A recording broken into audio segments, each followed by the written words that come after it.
Ethan Brooks was used to hunger. He knew what it was like to wake up before dawn, rush to work, and hope the money he earned that day would be enough to keep the lights on. But what he didn't know was that his daily routine, sitting on the same sidewalk, eating the same humble lunch, would lead him to something far greater than survival. Every afternoon, he shared his meal with a man no one noticed, a man with tired eyes and a past that no one questioned, a man named Nick. To everyone else, he was just another homeless stranger. But Ethan never saw him that way. And what he didn't realize was that Nick was more than he seemed, much more.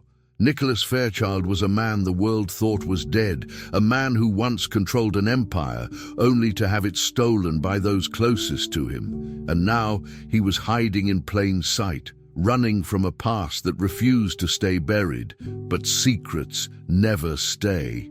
Hidden forever. One night, Ethan witnessed something he was never supposed to see. Men in suits kneeling before a man who had spent years in the gutter. They called him Sir. They begged him to return. And for the first time, Ethan understood that Nick wasn't just another nameless face on the streets. Who was he really? And what was he running from? This isn't just a story about loss, it's about betrayal, redemption, and the power of second chances. Stay until the end, because once the truth comes out, nothing will ever be the same. And before we begin, tell us, where are you watching from? Ethan Brooks sat on the cracked sidewalk outside the small grocery store where he worked every afternoon after school. His lunchbox rested on his lap, slightly dented from years of use. And inside was the same simple meal his grandmother prepared every day, a ham and cheese sandwich wrapped in wax. Paper, an apple, and a bottle of water. He unwrapped the sandwich with practiced ease, breaking it in half before even taking a bite. Without looking, he extended one half toward the man sitting a few feet away, leaning against the brick wall of an abandoned storefront. The man hesitated for a moment, then took it with a slow nod, his fingers rough and weathered. Ethan finally turned his head to face him, studying the familiar face partially hidden beneath an overgrown beard.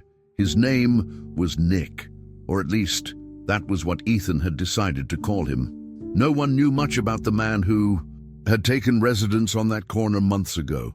He never begged, never spoke much, and never moved from his spot unless absolutely necessary. But he always accepted the food Ethan shared with him. "One day you'll tell me why you're here?" Ethan asked, chewing the first bite of his sandwich. He had asked the question before, but this time Nick did something different. He smiled, not fully, not openly, but enough to crease the corners of his tired eyes. It was the kind of smile that carried 1,000 untold stories, ones he wasn't ready to share.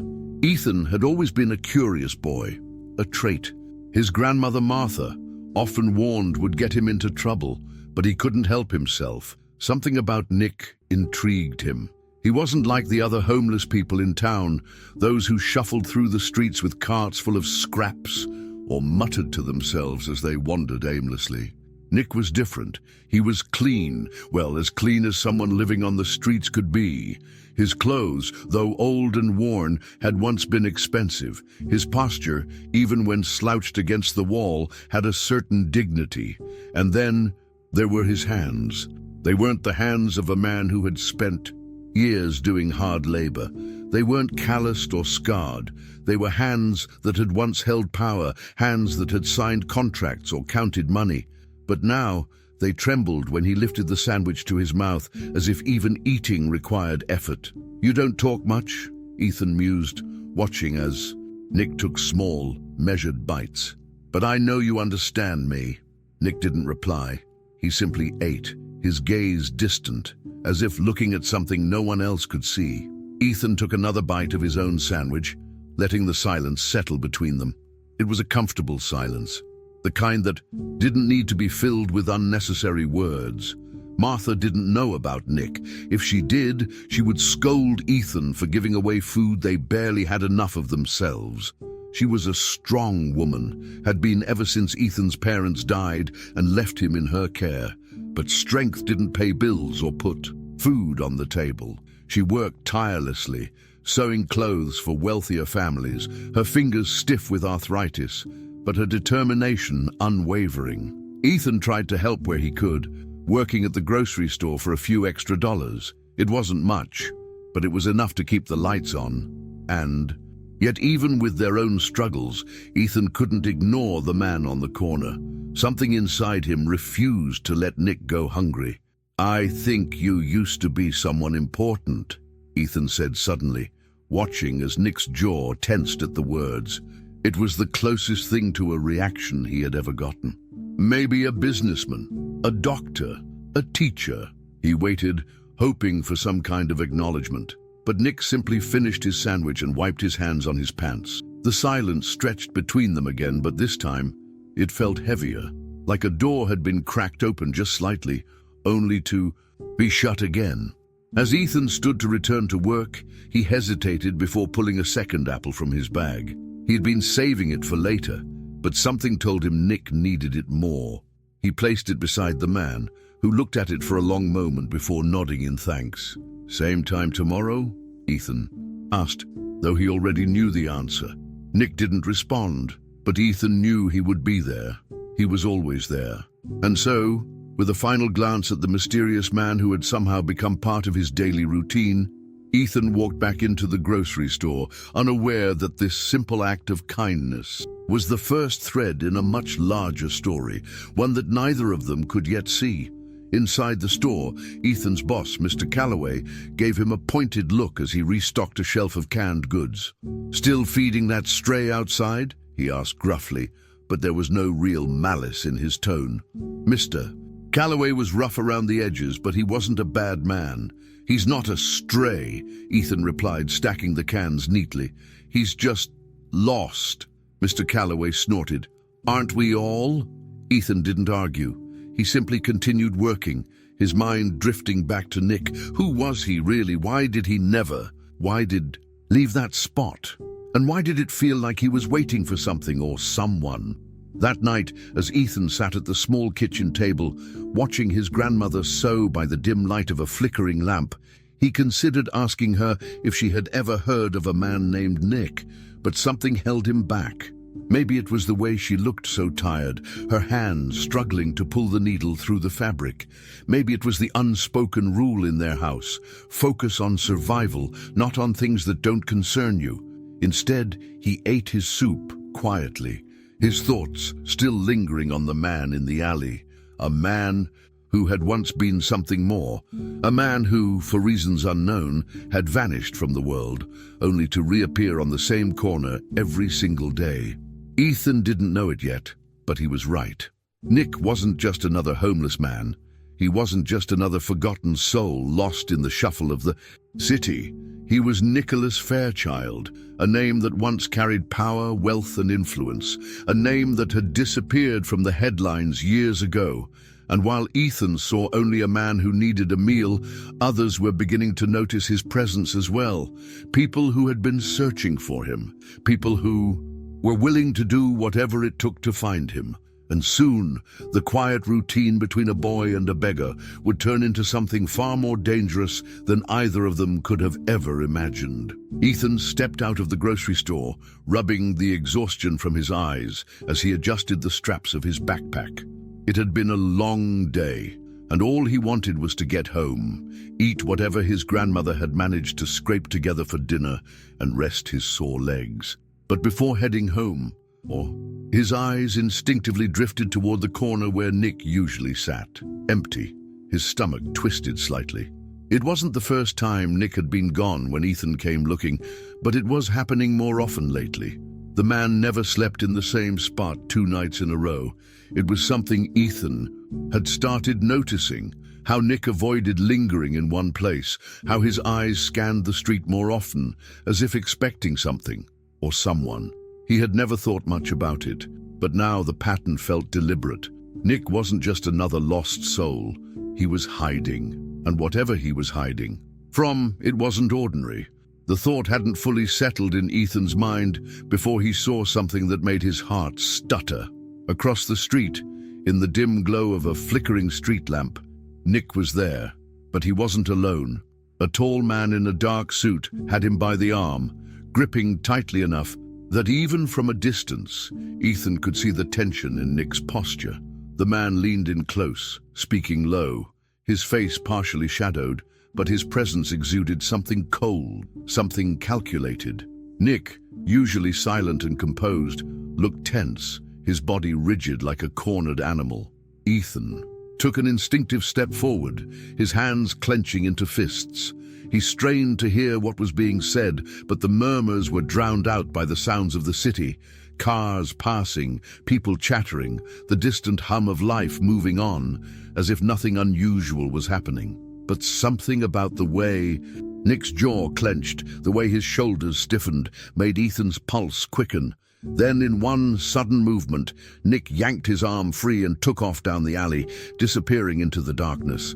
The man in the suit watched him go, but didn't follow. Instead, he adjusted his cufflinks, sighed, and walked the opposite way, vanishing as smoothly as he had appeared. Ethan's feet finally unlocked from the ground, and before he could stop himself, he was running toward the alley where Nick had disappeared. He didn't question why he was chasing after a man who had just made it clear. He didn't want to be found. He just knew that something about the encounter had felt wrong, the kind of wrong that made his skin crawl. He reached the mouth of the alley and peered into the darkness, his breath coming fast. Nothing. No footsteps echoing. No sign of movement.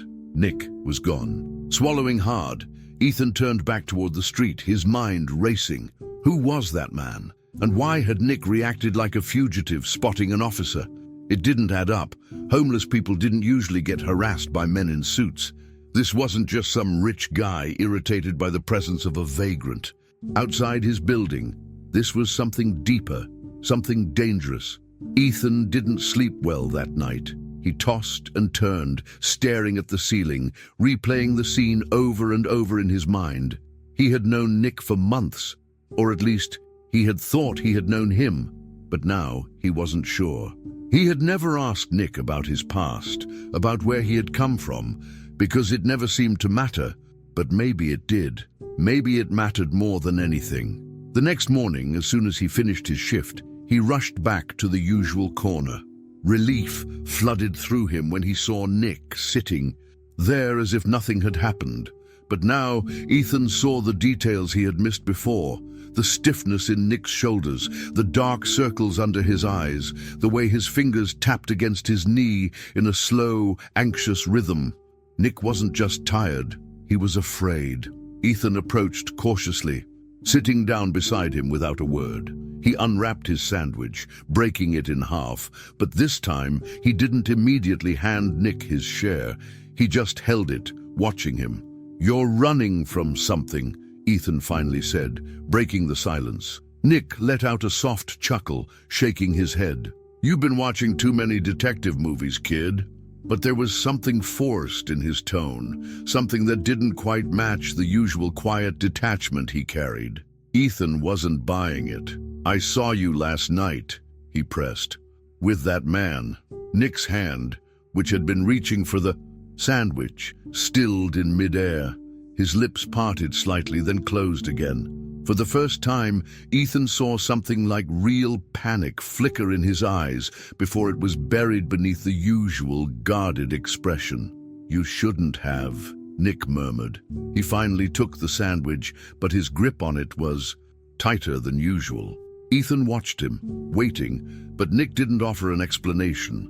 Minutes passed in heavy silence, and just when Ethan thought Nick wasn't going to say anything else, the man exhaled slowly and finally met his eyes. "If one day I disappear, kid, don't try to find me."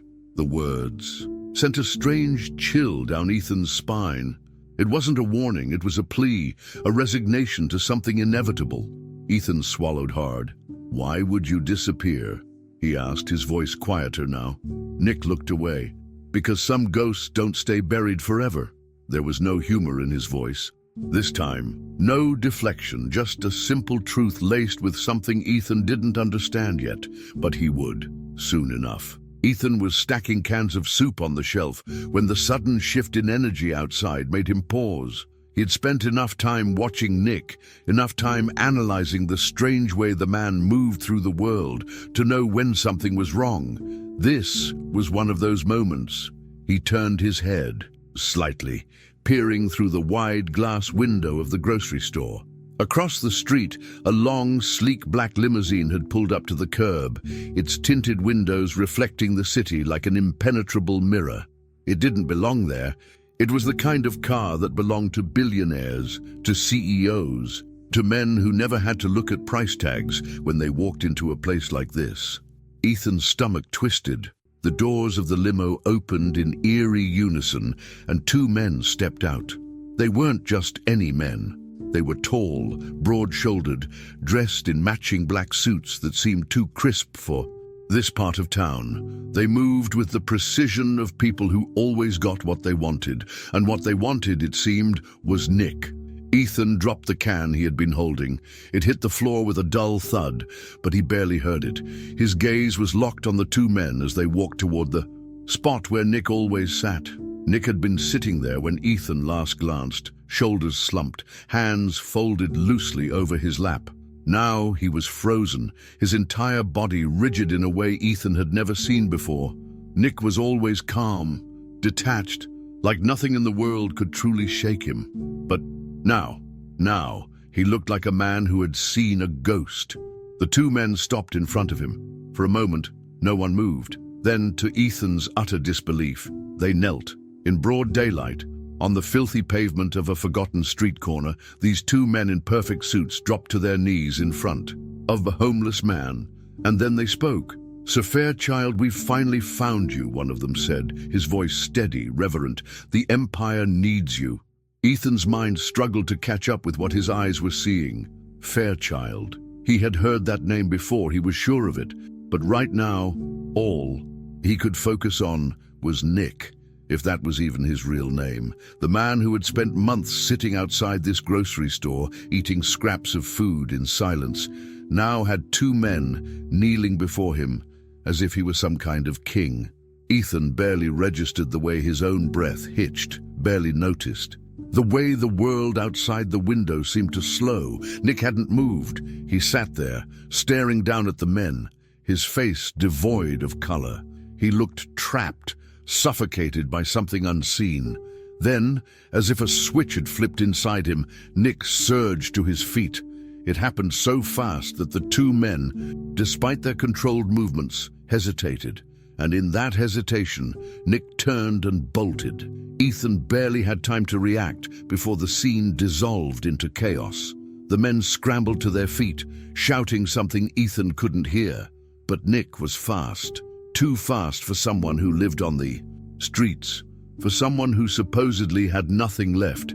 He darted into the alley without hesitation, disappearing between the buildings like he had memorized every possible escape route. The two men hesitated only for a fraction of a second before taking off after him. Ethan's legs moved before his. Brain could stop them.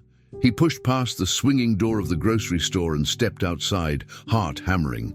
He wasn't sure what he was doing, wasn't sure why he suddenly felt the overwhelming urge to chase after someone who had clearly been keeping secrets. But he did. He ran. Nick had disappeared into a network of alleyways, but Ethan knew these streets. He had grown up navigating every shortcut, every hidden path that could get him home faster. He cut through the side of a laundromat, dodged between dumpsters, and emerged near the other end of the alley. He expected to see Nick, still running, the two men on his heels, but what he saw instead made him stop short. Nick wasn't running anymore. He was cornered.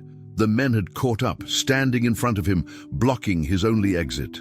Nick's back was against a brick wall, and for the first time since Ethan had known him, he looked truly afraid. One of the men stepped forward, slow and deliberate. "You can't keep running," he said, his voice calm but firm. "We need you, sir."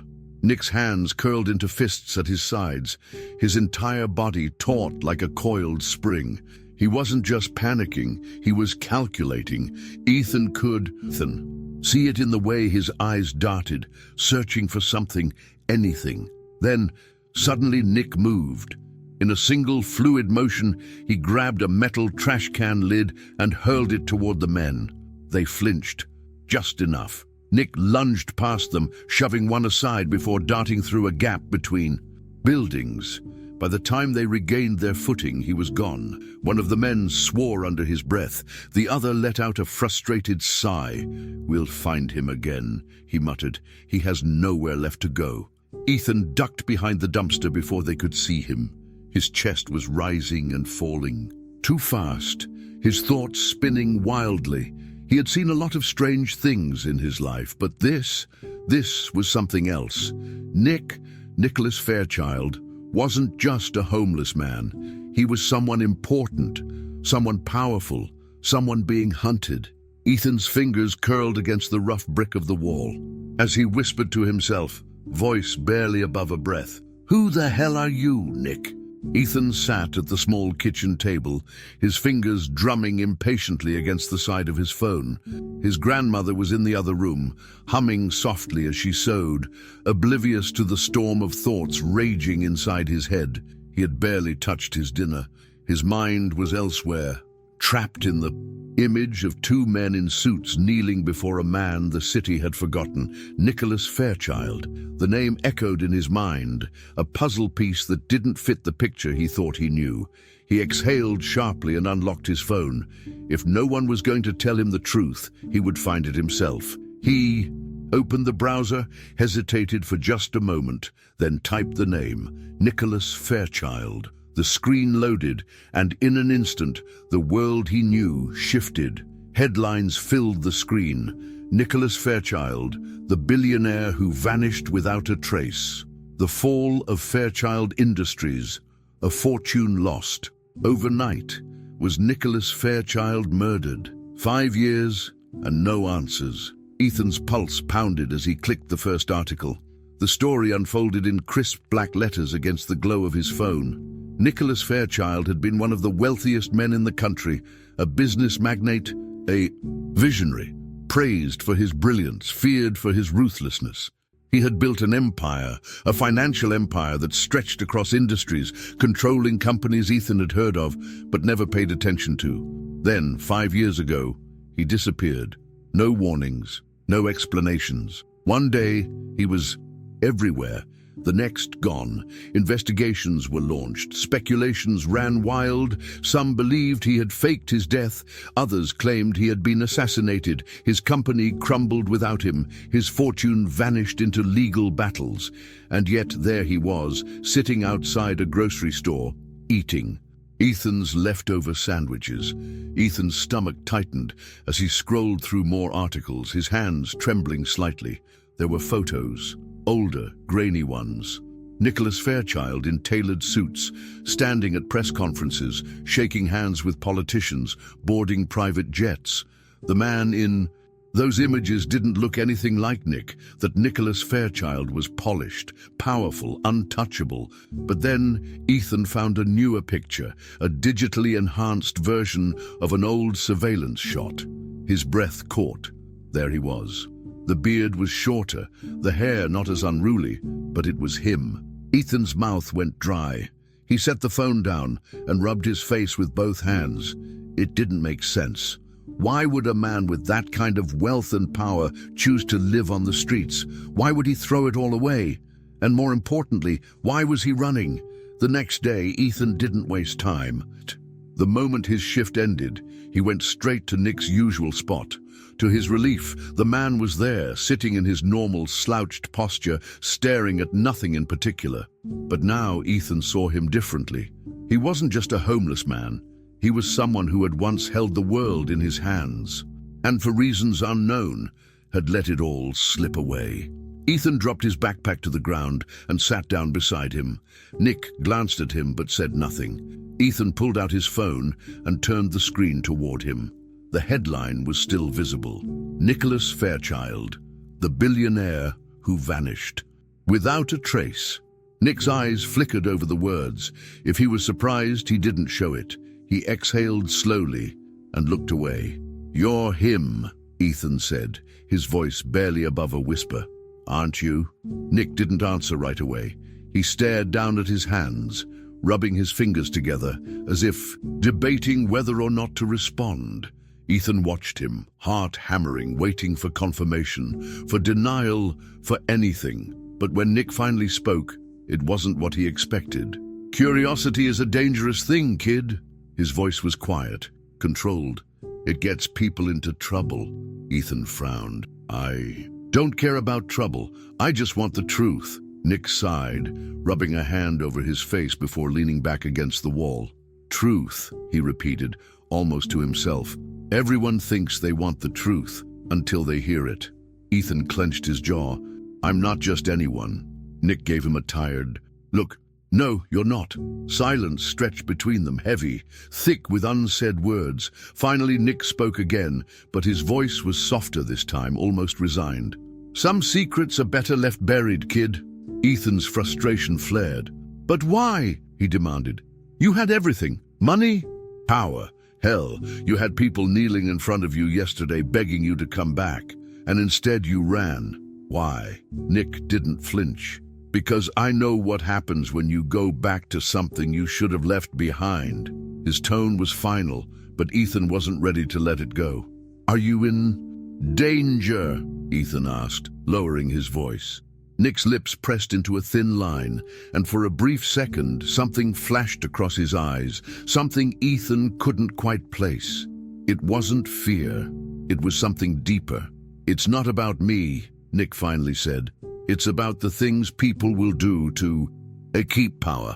Ethan swallowed hard. There was weight in those words, a gravity that settled in his bones. For the first time, the full realization of what he had stumbled into hit him. This wasn't just some mystery to unravel, some puzzle to solve. This was something dangerous, something that had forced a man to erase himself from the world. And yet, despite the warning, despite every instinct screaming at him to walk away, Ethan knew one thing with absolute certainty. He wasn't going to let it go. He wasn't going to look away.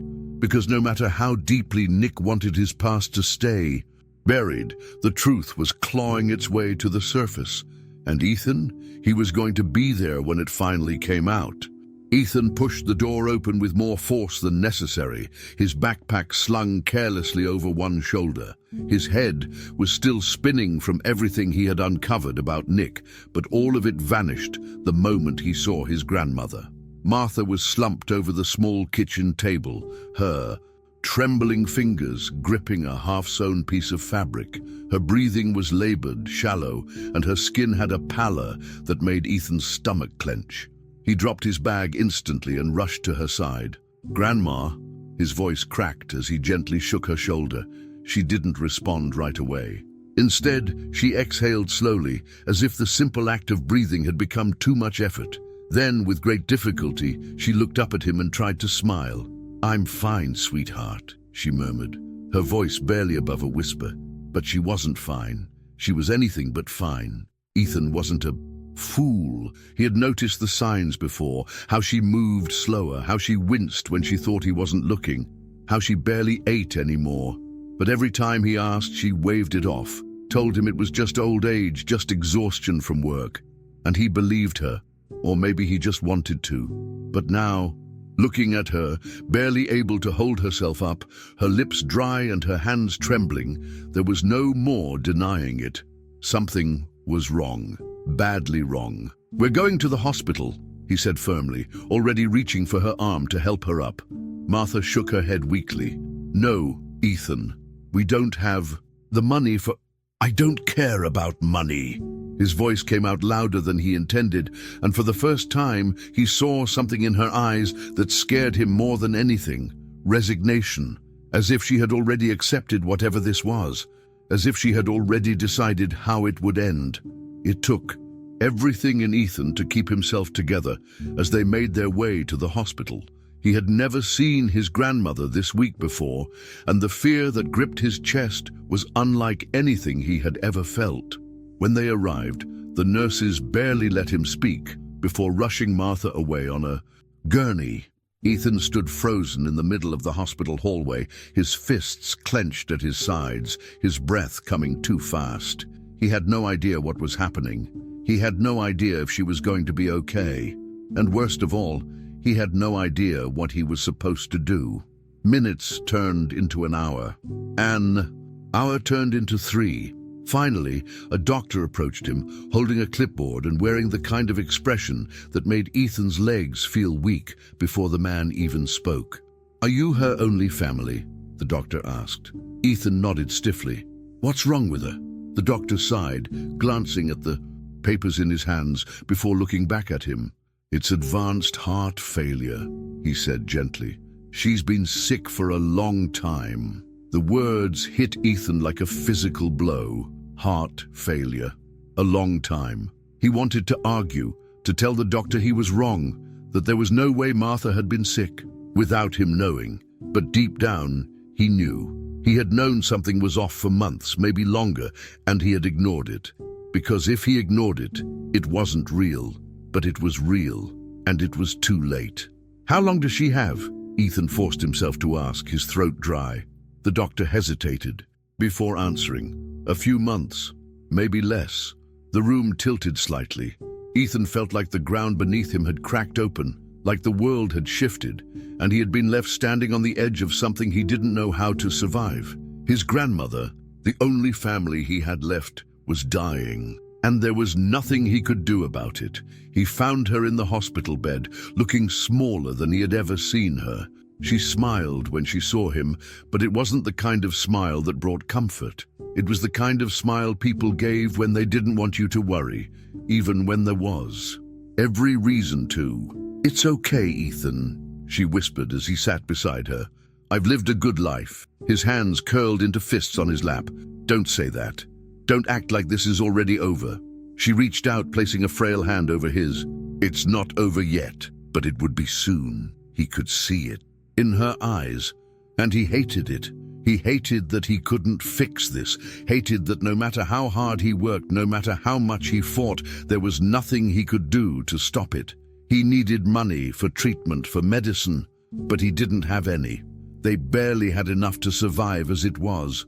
The walls were closing in around him, and for the first time in his life, he felt truly helpless. Nick watched from across the street. He had seen Ethan rush his grandmother into the hospital earlier that evening, had seen the way the boy's hands shook as he paced outside the doors, had seen the devastation written all over his face when the doctor spoke to him. And now, as Ethan sat by the hospital window, his head resting against the glass, eyes red-rimmed and full of despair, Nick felt something stir inside him, something he had spent years trying to bury. He shouldn't care. He had told himself he wouldn't get involved. But watching that boy, alone in his grief, fighting against a world that had never once given him a break, made something inside him crack. He exhaled slowly and ran a hand over his face. "I should help him," he murmured under his breath. The words felt foreign on his tongue. He wasn't the kind of man who helped anymore. He had left that part of himself behind a long time ago. But even as he said it, he knew the truth. He could walk away, pretend it wasn't his problem, pretend he didn't care. But it would be a lie, because for the first time in years, Nicholas Fairchild had something to lose, and that terrified him. Ethan sat in the stiff hospital chair, his head resting in his hands, exhaustion pressing down on him like a weight he couldn't shake. He had barely slept. His grandmother had drifted in and out of consciousness through the night, the beeping of monitors filling the empty spaces where words should have been. The doctor's words still echoed in his head. A few months, maybe less. He had spent the last hours trying to figure out a solution, but every road led to the same dead end. They had no money. The treatment she needed was out of reach. He had already been struggling to help put food on the table. There was no way he could afford hospital bills. His fingers tightened around the armrest of the chair, frustration simmering beneath the surface. He had never felt more useless in his life. A movement at the door caught his attention. Ethan looked up, his tired eyes locking onto a figure. Standing in the doorway, Nick. He was wearing the same worn-out jacket, the same tired expression, but something was different. There was a tension in his posture, an unusual stiffness to the way he stood, as if he was forcing himself to be there. Without a word, Nick stepped forward, pulling. Something from inside his jacket, a plain, unmarked envelope. He extended it toward Ethan, his face unreadable. Ethan hesitated before reaching out, taking it slowly, the weight of it unfamiliar in his hands. It wasn't heavy, but something about it felt significant. He looked up at Nick, confusion flickering across his face. "What is this?" he asked. Nick didn't answer. He simply held Ethan's gaze for a long moment before turning on his heel and walking out of the room without another word. Ethan watched him go, his heartbeat loud in his ears. Nick had always been an enigma, always careful, with his words, always keeping himself at a distance. But this was different. This wasn't silence. This was an action, something intentional, something meaningful. He turned the envelope over in his hands before finally pulling it open. His breath caught the moment he saw what was inside. Money, more than he had ever seen in his life. He pulled out the crisp bills, flipping through them with trembling fingers. Hundreds, maybe thousands, enough to cover the medical exams, enough to buy them time. His chest tightened as a wave of emotions crashed into him, relief, disbelief, confusion. He shot up from the chair, the envelope clutched in his hand as he ran into the hallway. Nick was already at the end of the corridor, his stride purposeful, as if he had no intention of looking back. "Nick!" Ethan's voice cut through the quiet hum of the hospital. Nick paused, but didn't turn around. Ethan took a step forward, his grip tightening on the envelope. "Where did you get this?" His voice was laced with equal parts gratitude and suspicion. Nick exhaled slowly, shoulders rising and falling in a way that made it clear he had been expecting the question. But when he finally turned, his expression was unreadable. "Don't ask questions you don't want the answers to, kid," he said, his tone quieter than usual. There was no sarcasm in his voice, no humor, just something heavy, something unspoken. Ethan swallowed hard. "This isn't normal," he said, shaking his head. "You're not normal." Nick let out a short breath that almost sounded like a laugh. "You just figured that out," but the smirk didn't reach his eyes. It was a deflection, and Ethan knew it. There was so much Ethan wanted to say, so many questions pressing against his tongue. But Nick's stance, the way his fingers twitched like he was ready to bolt, made it clear that pushing would get him nowhere. Ethan looked down at the money, then back at Nick. "Why are you helping me?" The question hung between them, thick with unspoken things. Nick's jaw tightened, and for a moment, Ethan thought he wouldn't answer. But then finally he spoke. "Because I can." It was the simplest answer, and yet it carried more weight than Ethan could process. Before he could say anything else, Nick turned and walked away, disappearing down the hallway, leaving Ethan standing there, clutching the envelope like it was the only thing tethering him to reality. Ethan stood there for what felt like forever, his mind racing. The weight of the envelope in his hands was a physical reminder that Nick wasn't who he pretended to be. A man who had nothing wouldn't have access to this kind of money. A man who lived on the streets wouldn't be able to make problems disappear with a single gesture. And yet Nick had, which meant one thing. Nick was more than what he let the world see. He was more than just a lost soul sitting outside a grocery store. He was a man with secrets, a man with resources, a man who had just proven, without a doubt, that he was watching over Ethan, whether he admitted it or not. As Ethan walked back into the hospital room, he sat down beside Martha's bed, his grip still firm on the envelope. He didn't know what to do with the information swirling inside his head. He didn't know what to do with the realization that Nick was someone powerful, someone dangerous. But right now, none of that mattered. Right now, the only thing that mattered was that his grandmother had a chance. And as he looked at her sleeping face, peaceful for the first time in days, he made a silent promise to himself. He would find out the truth, no matter what it took. Nick moved through the city streets with practiced ease, keeping his head low and his steps unhurried. But his mind was anything but calm. He had felt it for days now. The subtle shift in the air, the way people looked at him just a little too long before turning away, the way certain cars seemed to linger at stoplights, even when they should have moved on.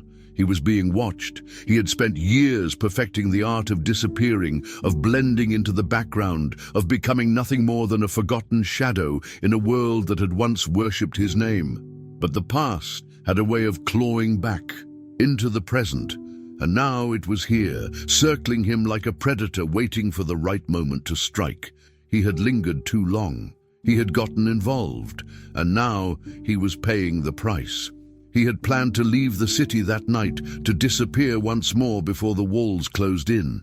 He didn't need much, just a bus ticket, a new street to call home, a different corner where no one knew his face.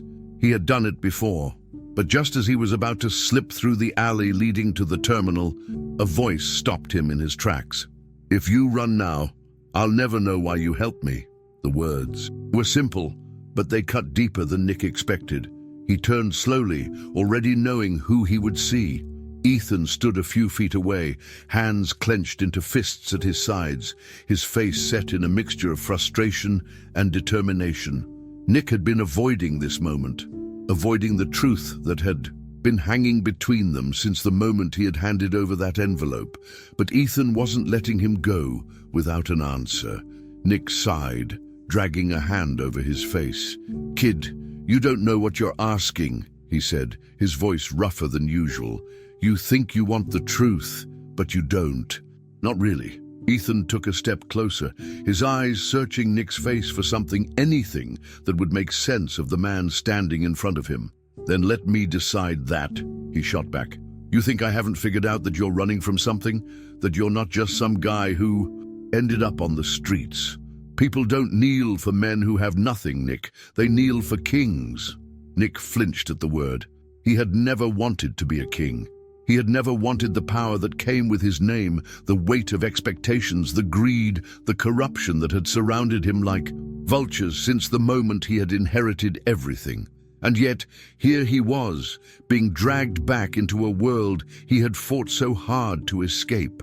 For a long moment, Nick said nothing. He had spent years burying the past, convincing himself that it no longer mattered, that he was better off as a nameless nobody than as the man he had once been. But Ethan had forced his way through those defenses, had refused to let him stay invisible. And now, standing in this alley, faced with a choice he had been running from for far too long, he realized something terrifying. He didn't want to run anymore. Not from this. Not from the kid who had reminded him what it felt like to care again.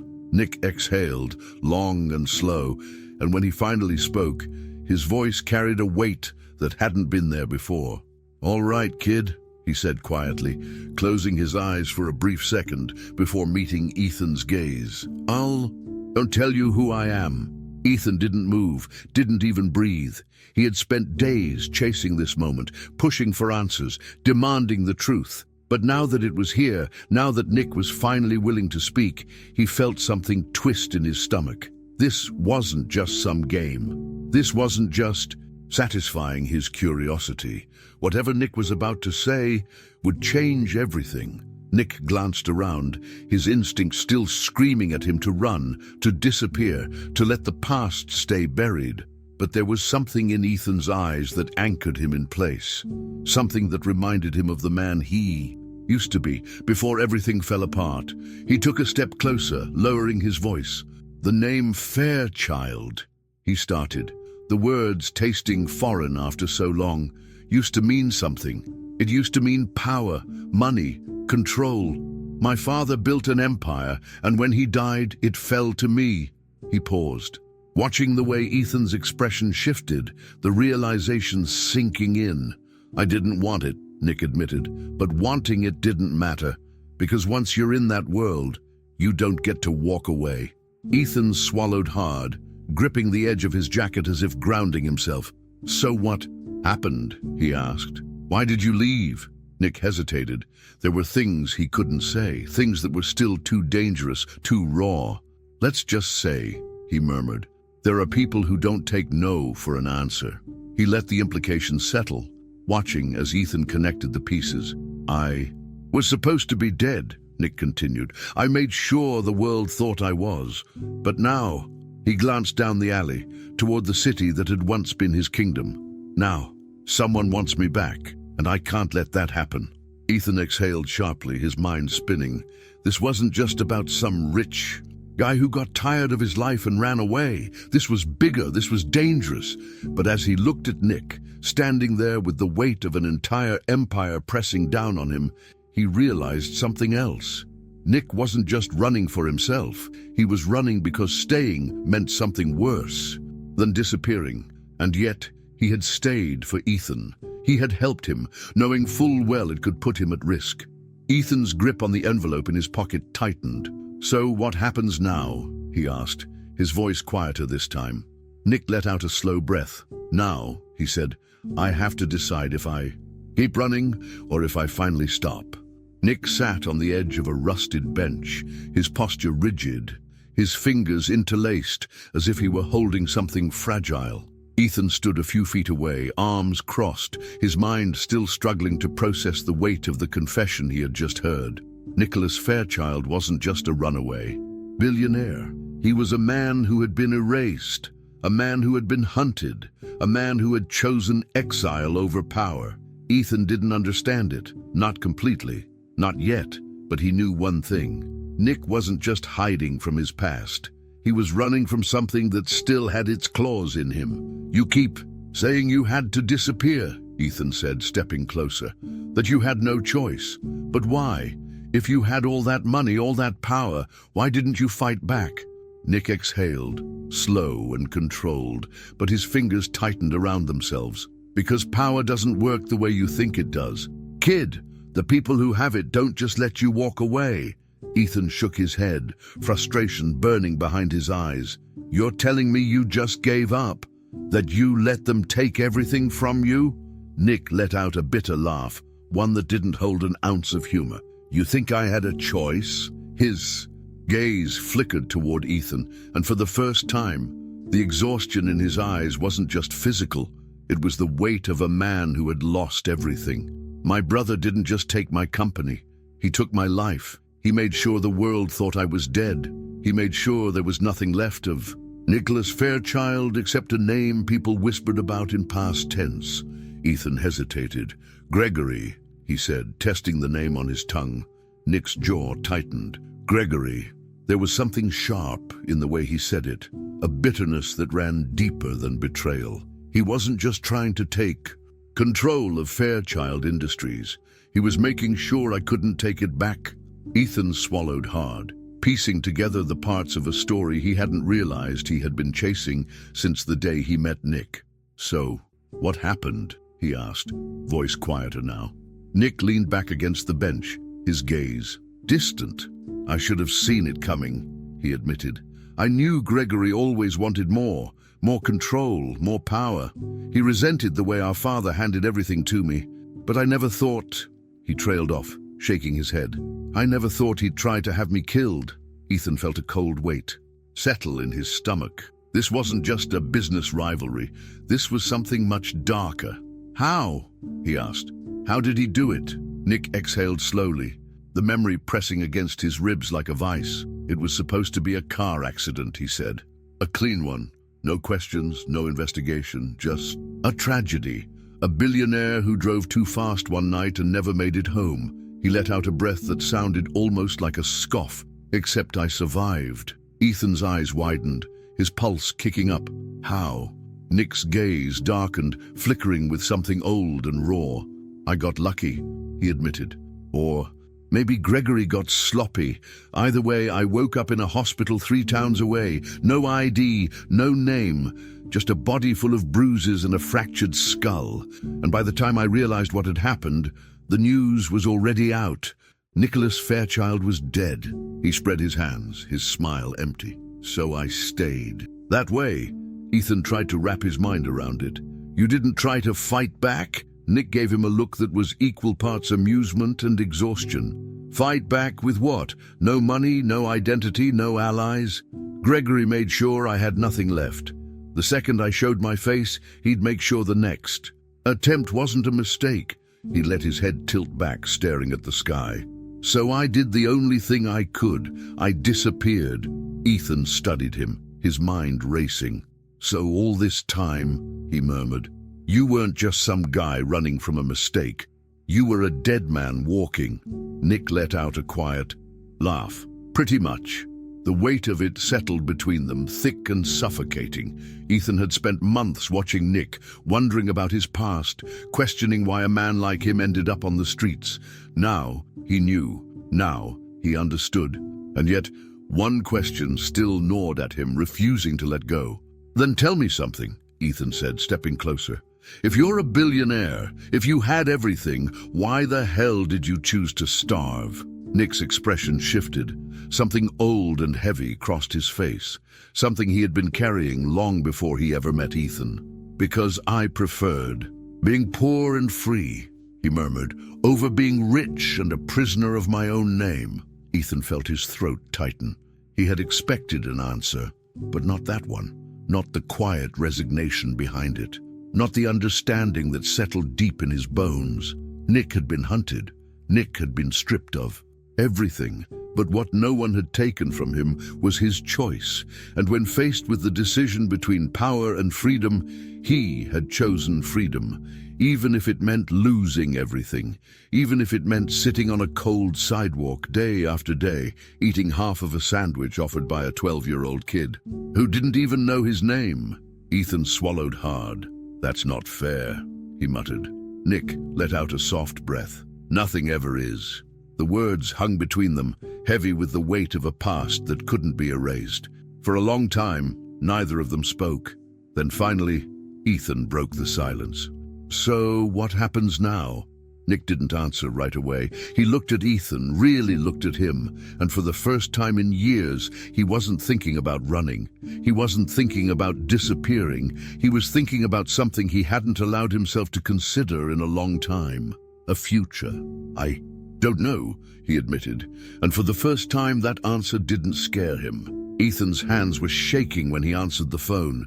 He had barely slept, his mind still tangled in the weight of everything Nick had told him, but the moment he heard the voice on the other end of the line, none of that mattered anymore.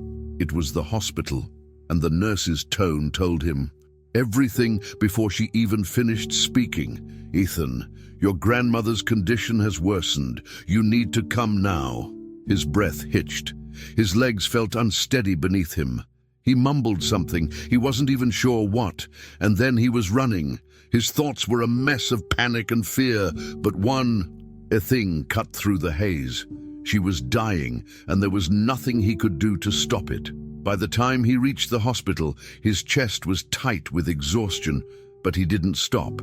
He pushed through the hallways, ignoring the disapproving looks of the nurses, until he reached her room. His grandmother looked smaller than ever, her skin pale, her breathing shallow. She was awake, but barely. Her tired eyes found him, and she managed a weak smile. "Oh, my sweet boy," she whispered. Ethan dropped into the chair beside her, his fingers curling around her frail hand. "Don't," he choked. "Out. Don't talk like that. You're going to be okay." But they both knew it was a lie. The doctor pulled him aside after a few minutes. Ethan could barely hear the words. Heart failure, not responding to treatment, limited time. He felt like he was drowning, like the walls of the hospital were pressing in on him, trapping him inside a nightmare he couldn't escape. "How long?" he managed to ask. The doctor hesitated, then gave him the answer he already knew deep down. "A few days, maybe less." The world tilted, but Ethan refused to let it knock him down. He forced himself to stand, to breathe, to think.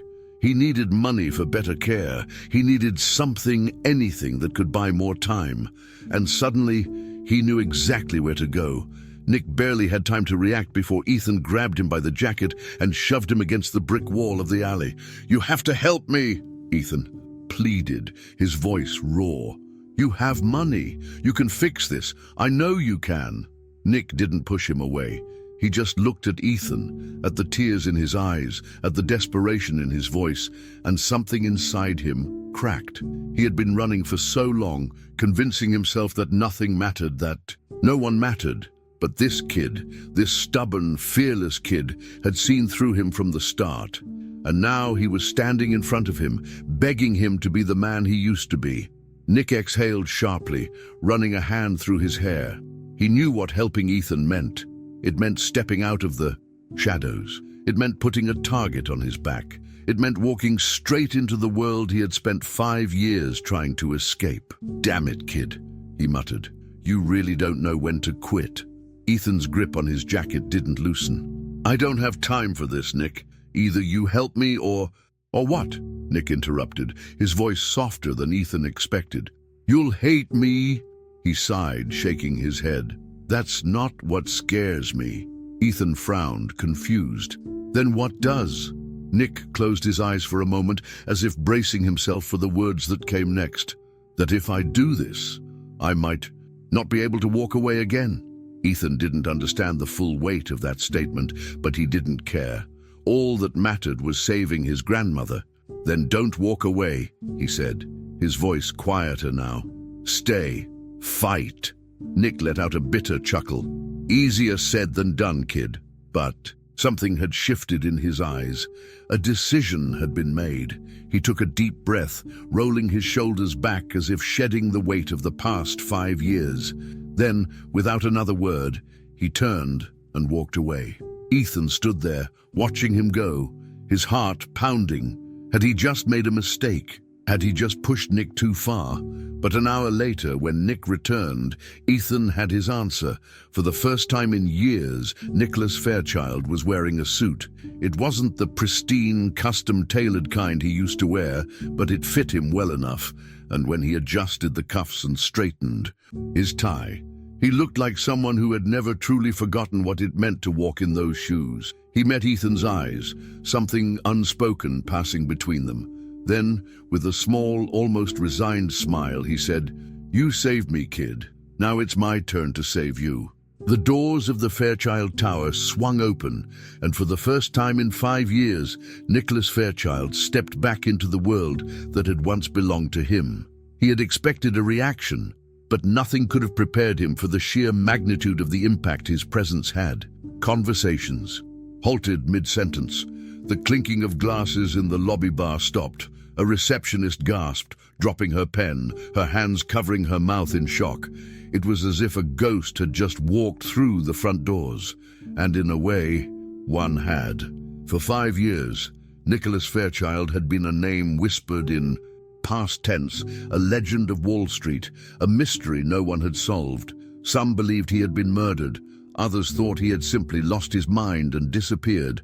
But no one expected him to walk back in as if he had never left. He adjusted the cuffs of his suit, a sharp black piece that fit his frame almost too well, considering how long it had been since he had worn something like it.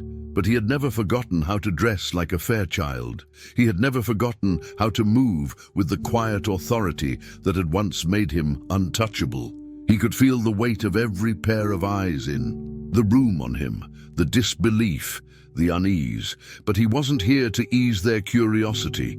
He was here for one reason, and one reason only: Gregory. And Gregory would know that. Word of his arrival would spread like wildfire through the tower. His brother wouldn't be able to ignore him. He was making sure of that. Nick didn't have to wait long. The elevator doors at the far end of the lobby slid open with a sharp chime, and Gregory Fairchild stepped out.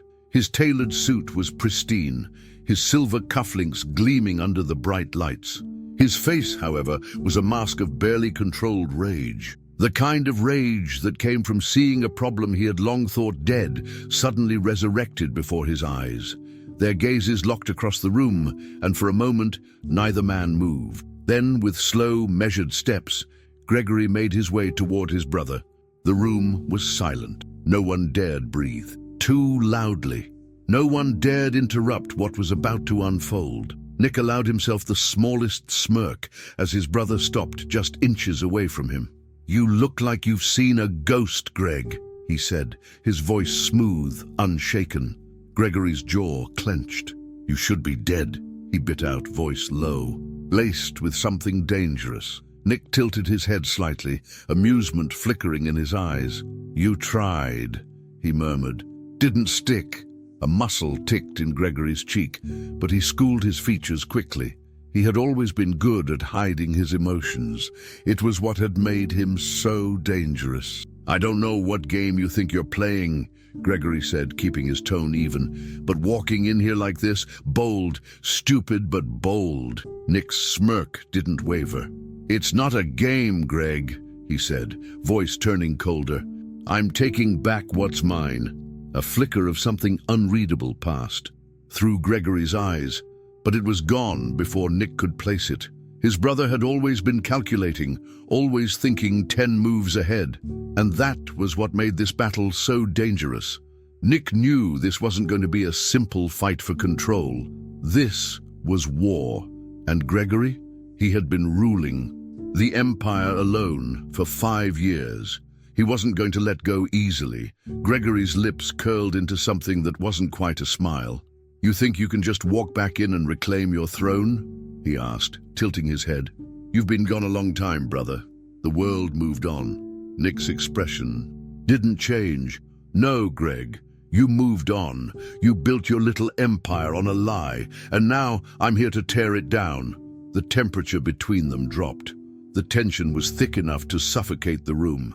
Nick could see the twitch in Gregory's fingers, the way his eyes darkened, the way his breath came just a little sharper. He was angry. Good. Nick wanted him angry. Angry men made mistakes. But Gregory wasn't just any man. He had spent years controlling boardrooms, manipulating people, bending the world to his will. He wouldn't lash out. Not yet. "You're making a mistake," Gregory said, voice dangerously soft. "You should have stayed dead." Nick chuckled, but there was no warmth in it. "You tried to bury me," he said, his voice quiet but sharp enough to cut through steel. "But I came back."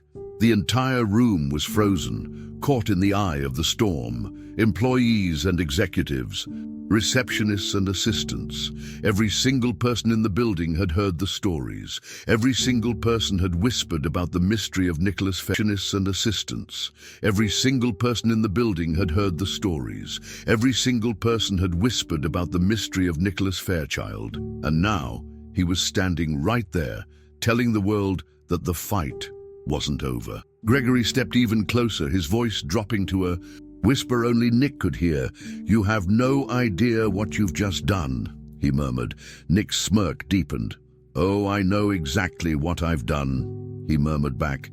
"And you? You should be afraid." Gregory didn't reply. He just held Nick's gaze for a long moment before stepping back. Then, with a sharp nod, he turned and walked away. But Nick didn't need to hear his brother's threats to know what would happen next.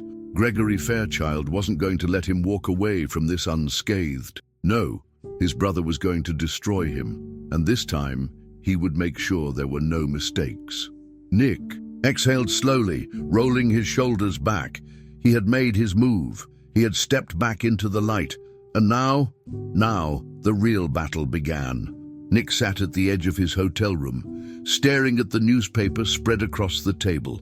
The bold black letters screamed accusations at him, dragging his name through the mud before he had even had the chance to reclaim it. Nicholas Fairchild, the billionaire who lost his mind. Another one, just beneath it, was even worse. A fallen tycoon or a master manipulator? The tragic truth behind the Fairchild heir? He flipped through the pages, his jaw tightening as he read the calculated attack his brother had unleashed on him overnight. Gregory hadn't wasted a second. The moment news had broken of Nick's return, he had struck, planting stories, feeding the media exactly what they needed, to paint him as nothing more than a delusional, broken man who had no business stepping back into the world he once ruled. It wasn't just an attack, it was a massacre. Nick's hands curled into fists as he read further. The articles were vicious, methodical, designed to dismantle every ounce of credibility he had left. Gregory had fed reporters the perfect narrative.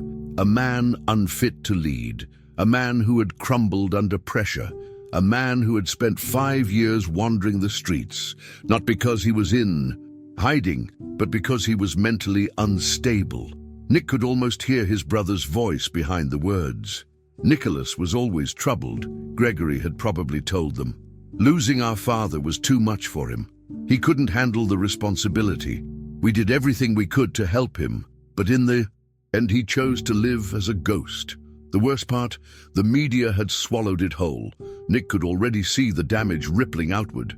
Investors, clients, executives, people who had once respected him would now second-guess his every move, and that was exactly what Gregory wanted. Then, as if the knife hadn't been twisted deep enough, Nick's eyes landed on the next headline. His pulse stilled. A manipulated orphan. The boy Fairchild used to gain public sympathy. His blood ran cold. He didn't need to read the article to know what it was about. Gregory had found out about Ethan, and worse, he was using him.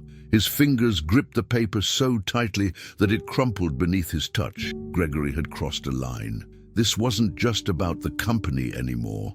This wasn't about control. Gregory was going after the one person Nick had sworn to protect. Ethan wasn't just a part of this fight. Now he was in the middle of it. Nick pushed back from the table, his chair scraping against the floor. He needed to move. Now, he found Ethan outside the hospital, standing near the entrance with his hands stuffed into his jacket pockets. The boy's posture was tense, his shoulders drawn tight, but the moment he saw Nick approaching, something dark flickered in his expression. "You saw it, didn't you?" Ethan asked before Nick could even speak. "The article." Nick nodded. "Yeah." Ethan let out a sharp breath, shaking his head.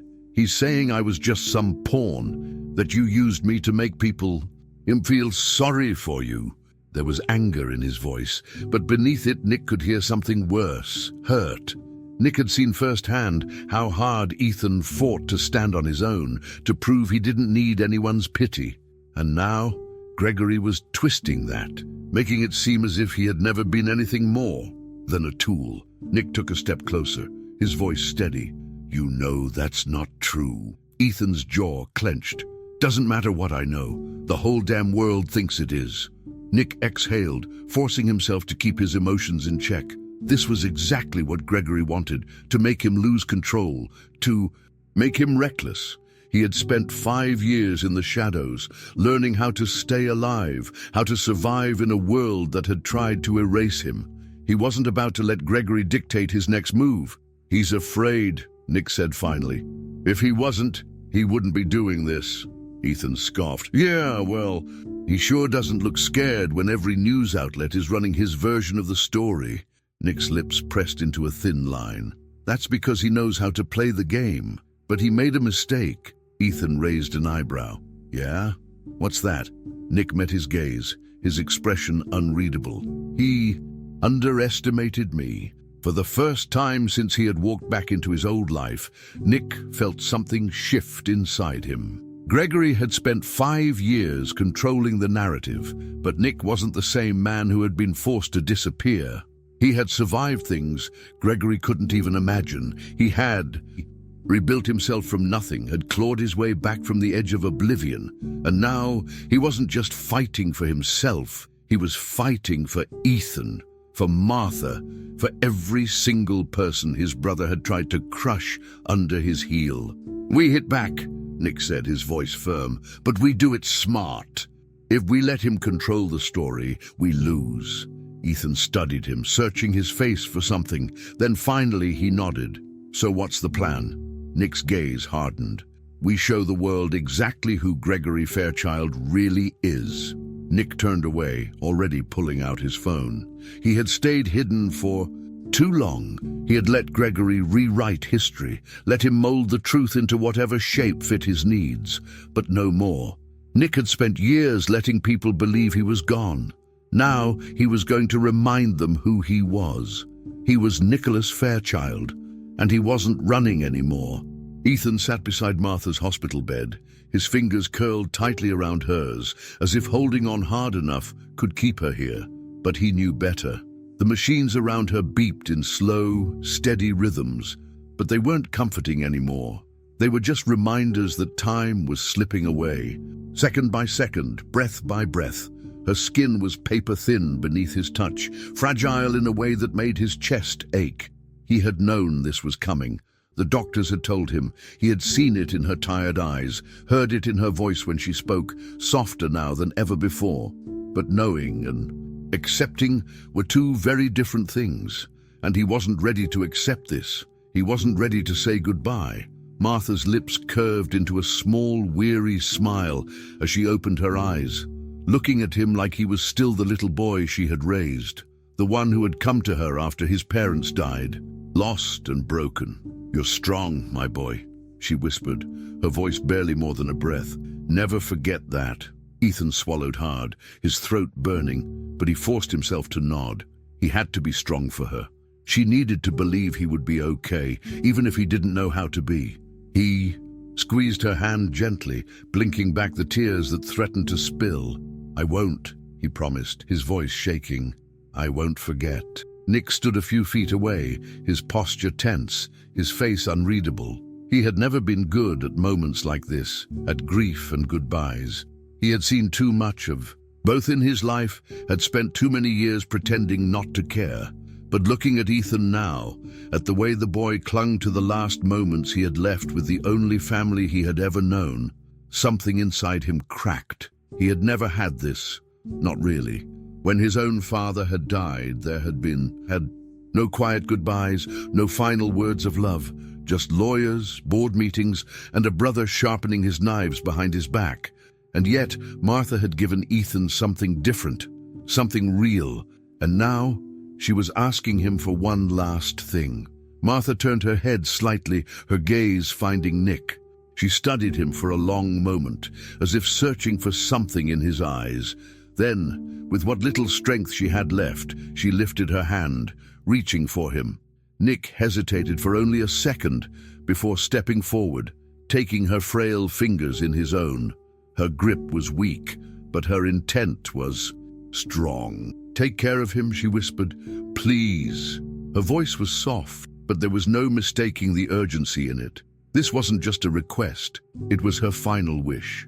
Nick swallowed, his throat tightening, and for the first time in a long time, he felt truly powerless. He had faced death before, his own, nearly. But this was different. This wasn't something he could fight. This wasn't something he could fix. All he could do was nod. "I will," he said, his voice quieter than usual. "I swear." Martha's fingers relaxed slightly, as if she had been holding on just long enough to hear those words. Ethan felt the shift before he even looked. Her breathing had slowed, her body lighter in his hands. "Grandma?" His voice broke, but she was already gone. The machines let out a soft, final sound, and then there was nothing. Just quiet, just stillness. Ethan's chest caved, and the world tilted under him. He had prepared himself for this moment. He had known it was coming, but nothing had ever felt like this, like losing his last piece of home. He bowed his head, gripping her hand tighter, even though she couldn't hold his back. His body trembled, and the tears he had been holding back finally spilled, silent and unrelenting. Nick watched as Ethan broke. He saw the way the boy hunched over, as if trying to hold himself together, while everything inside him shattered, and he couldn't stand there and do nothing. Moving without thinking, Nick stepped forward, kneeling. Beside him, he didn't say anything, didn't try to fill the space with empty words. He simply reached out, resting a steady hand on Ethan's shoulder, and when Ethan turned, his face streaked with grief, Nick caught him before he collapsed completely, pulling him into his arms. Ethan didn't fight it. He let himself break, let himself sob into Nick's shoulder, his fingers gripping the fabric of his suit as if it were the only thing anchoring him to the world. Nick held him tighter, his own chest aching in a way he hadn't expected. This wasn't just about loss. This was about everything. About a boy who had lost everything. About a man who had spent years pretending he had nothing left to lose. "You're not alone," Nick murmured, his voice low but steady. "Not anymore." Ethan didn't respond, but he didn't have to. He just held on. And for the first time, so did Nick. Nick paced the length of his penthouse office, his mind a battlefield of strategies and counterattacks. The stack of legal documents on the desk in front of him was proof that Gregory had officially declared war. It wasn't enough that he had tried to bury him once. Now, he wanted to erase him completely. The lawsuit was brutal. Gregory had filed for legal control over Fairchild Industries, citing Nicholas as mentally unfit to handle the company's affairs. The argument was cunning. A man who spent years homeless, wandering the streets, clearly wasn't in his right mind. A man who abandoned his fortune, his responsibilities, must have been suffering from severe mental instability. And the worst part? The media had already started spinning it in Gregory's favor. Articles with headlines like "Fairchild heir" or "delusional imposter" flooded the business pages. Stockholders were getting nervous. Executives were questioning Nick's ability to lead. If he didn't fight back fast, Gregory wouldn't just win the lawsuit, he'd rewrite history. Again. Nick slammed his hands onto the desk, exhaling sharply. "He's trying to gut me from the inside out," he muttered, shaking his head. Ethan, standing near the bookshelves, watched him carefully. Can he actually win this? The kid's voice was steady, but there was an edge of uncertainty beneath it. Nick ran a hand through his hair. "Legally, no. But this isn't about the law." He gestured to the papers, his jaw tight. "It's about perception. It's about making me look like a liability, a mistake that needs to be corrected. If he controls the narrative, he wins." Ethan frowned. "So, what do we do?" Nick took a breath, forcing himself to think. He had already hired the best attorneys money could buy, a legal team with enough firepower to keep Gregory tangled in court for years. But Gregory wasn't playing fair. He never had. He was bribing officials, pressuring judges, threatening anyone who stood against him. And Nick knew one thing for certain. He couldn't beat his brother with money alone. "We need to find something." "He can't buy," Nick murmured, more to himself than anyone. "Something that makes him untouchable." Ethan folded his arms, eyes narrowing in thought. "You mean, like evidence?" Nick looked up at him. "Exactly. We don't just fight this in court. We fight it in the open. We don't just prove I'm fit to run the company. We prove Gregory isn't." Ethan exhaled sharply, rubbing a hand over his face. "That sounds great and all, but you're talking about taking down one of the most powerful men in the country. You really think he doesn't have everything covered?" Nick leaned against the desk, his expression unreadable. "No one is untouchable, Ethan. Everyone has a weakness." Ethan studied him. "And you think we can find his?" Nick's lips curled into something that wasn't quite a smile. "We don't find it. We create it." The next few days were brutal. Gregory had thrown every resource at his disposal into his attack, and it was working.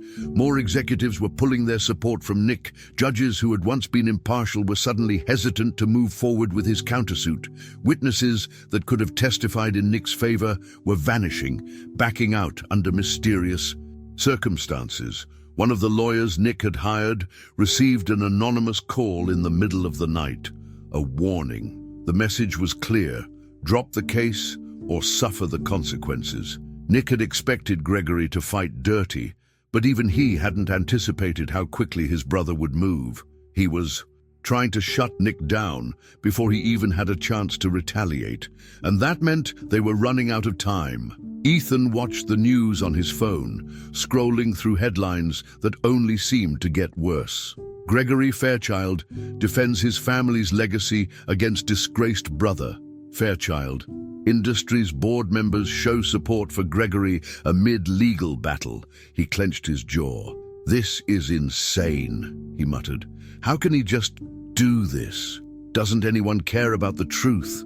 Nick, who had been reviewing another round of legal strategies, barely looked up. "Truth doesn't matter," he said, flatly. "Perception does, and right now he owns it." Ethan shook his head. "So we just let him?" Nick's gaze darkened. "Not a chance." Late that night, Nick and Ethan sat in the dimly lit office, papers and laptops scattered around them, searching for anything they could use. "There has to be something," Ethan muttered, flipping through digital records. "A deal he made, an offshore account, something illegal." Nick exhaled sharply. Gregory's smart. He won't leave paper trails. If we're going to take him down, we need something real, something personal. Ethan frowned, glancing up. Like what? Nick hesitated for a moment, then met Ethan's gaze. A witness. Ethan blinked. You think someone would turn on him? Nick's expression hardened. Not just someone, the right someone. There's a reason Gregory is trying so hard to keep me out. It's not just about the company, it's about protecting himself. There's something he doesn't want the world to see. Ethan studied him. And we find that... How? Nick smirked, but there was no humor in it. We make him show us. Gregory had spent years hiding his sins in the shadows. He had operated with impunity, believing no one could touch him. But he had made a mistake, a critical one. He had underestimated the man he had once tried to bury. Nick wasn't just fighting for himself. He was fighting for every person his brother had stepped on, for everyone Gregory thought he could control. And he wasn't going to stop until the world saw Gregory Fairchild for what he really was. He wants to play dirty, Nick muttered under his breath, glancing at the latest legal motion. Fine, let's show him what a real fight looks like. Ethan sat on the couch, staring at the television, but he wasn't really watching. His mind was somewhere else, tangled in a memory that had resurfaced so suddenly it sent a shiver down his spine. He remembered the way Gregory had looked at him that day in the hospital, calm, confident, like a man who, already knew the outcome of the battle before it even started. And then there were his words, spoken so casually that Ethan hadn't given them much thought at the time. Everything I need to prove Nicholas is unfit is locked away. The courts will see it, and then this will be over. Ethan had thought. Gregory was bluffing, but now, after everything that had happened, he wasn't so sure. If there was something locked away, something Gregory was keeping hidden, then maybe that was exactly what they needed to win. Nick noticed the way Ethan's fingers drummed against his knee, the way his jaw was clenched in deep thought. "What's on your mind, kid?" he asked, pouring himself a drink. Ethan hesitated, debating whether or not to say it, but then he looked at Nick, the man who had risked everything to fight back, the man who had lost everything and still kept going. And he knew there was no choice. "Gregory has a safe," Ethan said, "in his office." Nick's glass stopped midway to his lips. He set it down slowly, his eyes narrowing. "You're sure?" Ethan nodded. "He mentioned it when he tried to get me to testify against you. Said everything he needed was in there." Nick leaned forward, resting his elbows on his knees. "And you think there's something inside that could take him down?" Ethan met his gaze. "I think it's our best shot." Nick exhaled sharply, running a hand through his hair. Breaking into Fairchild Industries wasn't just risky, it was suicide. Gregory had guards, security systems, surveillance that would catch anyone who so much as sneezed in the wrong direction. But at the same time, if what Ethan said was true, that safe could hold the key to ending this war. Gregory had always been careful, always covered his tracks, but even the smartest criminals got careless. And if Gregory had kept records, real, undeniable proof of his crimes, then Nick had to get his hands on them. "All right," Nick said finally, his mind already working through the logistics. "We're going in." The plan had to be flawless. Gregory's office was on the top floor, locked behind a private security system only a handful of people had access to. The building had multiple checkpoints, guards patrolling the hallways, and cameras monitoring every entrance. But Nick knew that world better than anyone. He had built half of it. He knew which doors led to dead ends, which hallways weren't monitored as heavily. If they timed it right, if they moved carefully, they could get in and out without leaving a trace. "We go in after midnight," Nick said, spreading a blueprint of the building across the table. "The guards switch shifts around 12:15. That gives us a small window where security is weaker." Ethan nodded, his pulse picking up. "And the safe?" Nick's lips curled slightly. "Gregory never changed the layout after I left. I know exactly where it is." The night of the break-in, Ethan's nerves were shot. He wasn't a criminal. He had never done anything remotely close to this before. But as he stood in the shadowed alley behind Fairchild Industries, dressed in all black, waiting for Nick's signal, he realized there was no turning back. Nick, on the other hand, was calm, focused. He moved like a man who had done this before, not breaking and entering necessarily, but operating under pressure, adapting to chaos. He picked the lock on the side entrance in under 30 seconds, slipping inside with Ethan right behind him. The building was eerily quiet at this hour, the usual hum of business replaced by an unsettling stillness. They moved quickly, sticking to the blind spots Nick had memorized from the security layout. When they reached the executive floor, Ethan's heart was pounding so hard he was sure it would give them away. Nick led them to Gregory's office, bypassing the electronic lock with a stolen access card he had borrowed from one of Gregory's more careless assistants.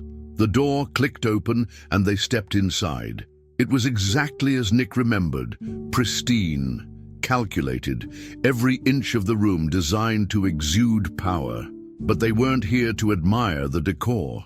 Nick moved straight to the bookshelf behind the desk, feeling along the edges, until he found what he was looking for, a hidden panel, a fingerprint scanner. "Figures," he muttered. Ethan frowned. "So what now?